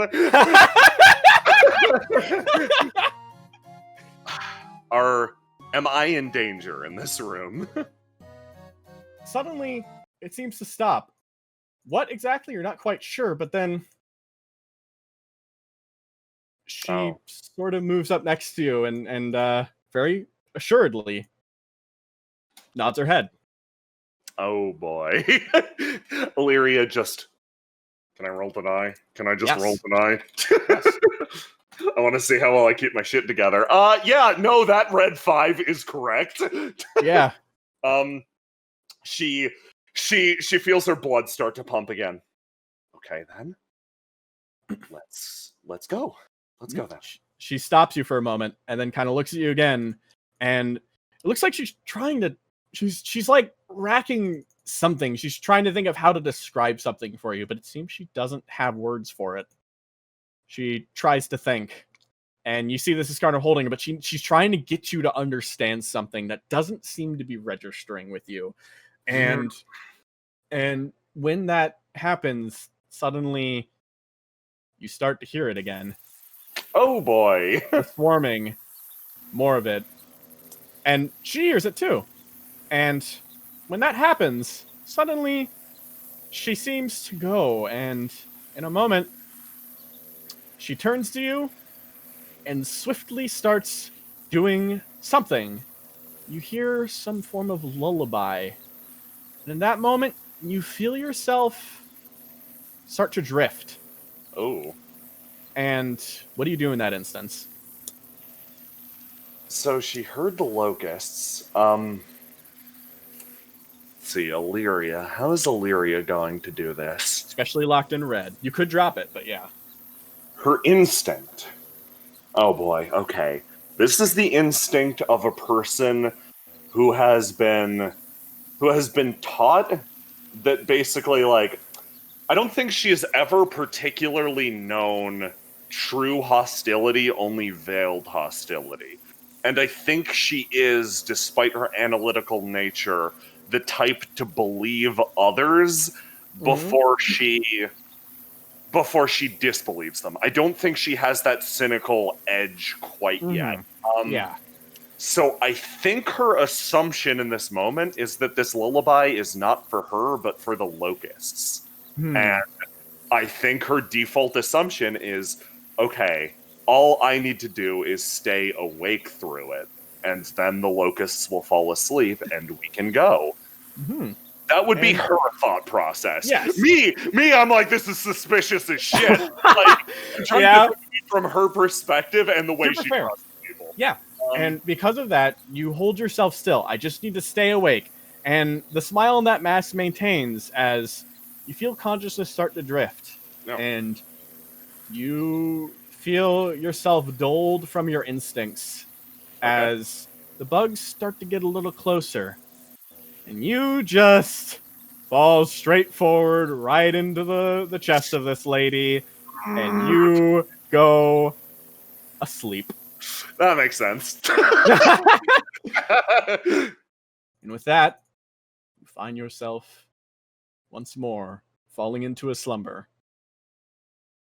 And with that slumber, I think that's a good point. Fuck! You're gonna Oh. cliffhanger me! Yeah, yeah. As of course, as this occurs, you find yourself drift to sleep. No longer within Indigo. You find yourself elsewhere now. You have left the place that would be considered normal Indigo. Yet you also are within. This place is, as you mentioned yourself, liminal space. A spot in between. A spot where something else reigns. A point where, as the play said, awful, terrible, horrible plagues, stubborn doctors, a tale about these things. A tale that drags us away from Sinner's Scene. A sideshow. One that maintains itself rather comfortably in a small niche, digging in like a festering wound, slowly growing more and more deadly over time. As, continuing, you find yourself drifting off. And when you awake again, you will be in a place without these sorts of comforts of Indigo. Instead, you will find yourself in the land where the vows seem to wilt away. A land of promises and wilting vows. And... whoops. Bam! Fuck! Holy fuck, shit! fuck, fuck it! Damn it! Oh, man! I saw Okay, you saw nothing? Close your eyes. You're not allowed. You close your eyes right now. I'm closing my eyes. Genuinely, that was actually too fast for me to fucking process. All right. All right, then. Good. Your eyes are closed. Don't open them yet. Don't open them yet. Don't open them yet. I'm This all is fine. looking. Okay. Okay, I'm good. Yeah. Oh, that's awesome. Yeah. What the fuck And- does that mean? And with that, that's where session 0 ends. Holy shit! I can Good now. goddamn stuff. That was fun. I enjoyed that. You pulled out a fast one on me, and I loved it. I knew you would too. All right, I can now change the server name back to its normal state. I feel like I got a bad end in a Goosebumps flip book. Yeah. Good. I'm glad. Oh boy. Oh man, that's great. Are we good to end the recording?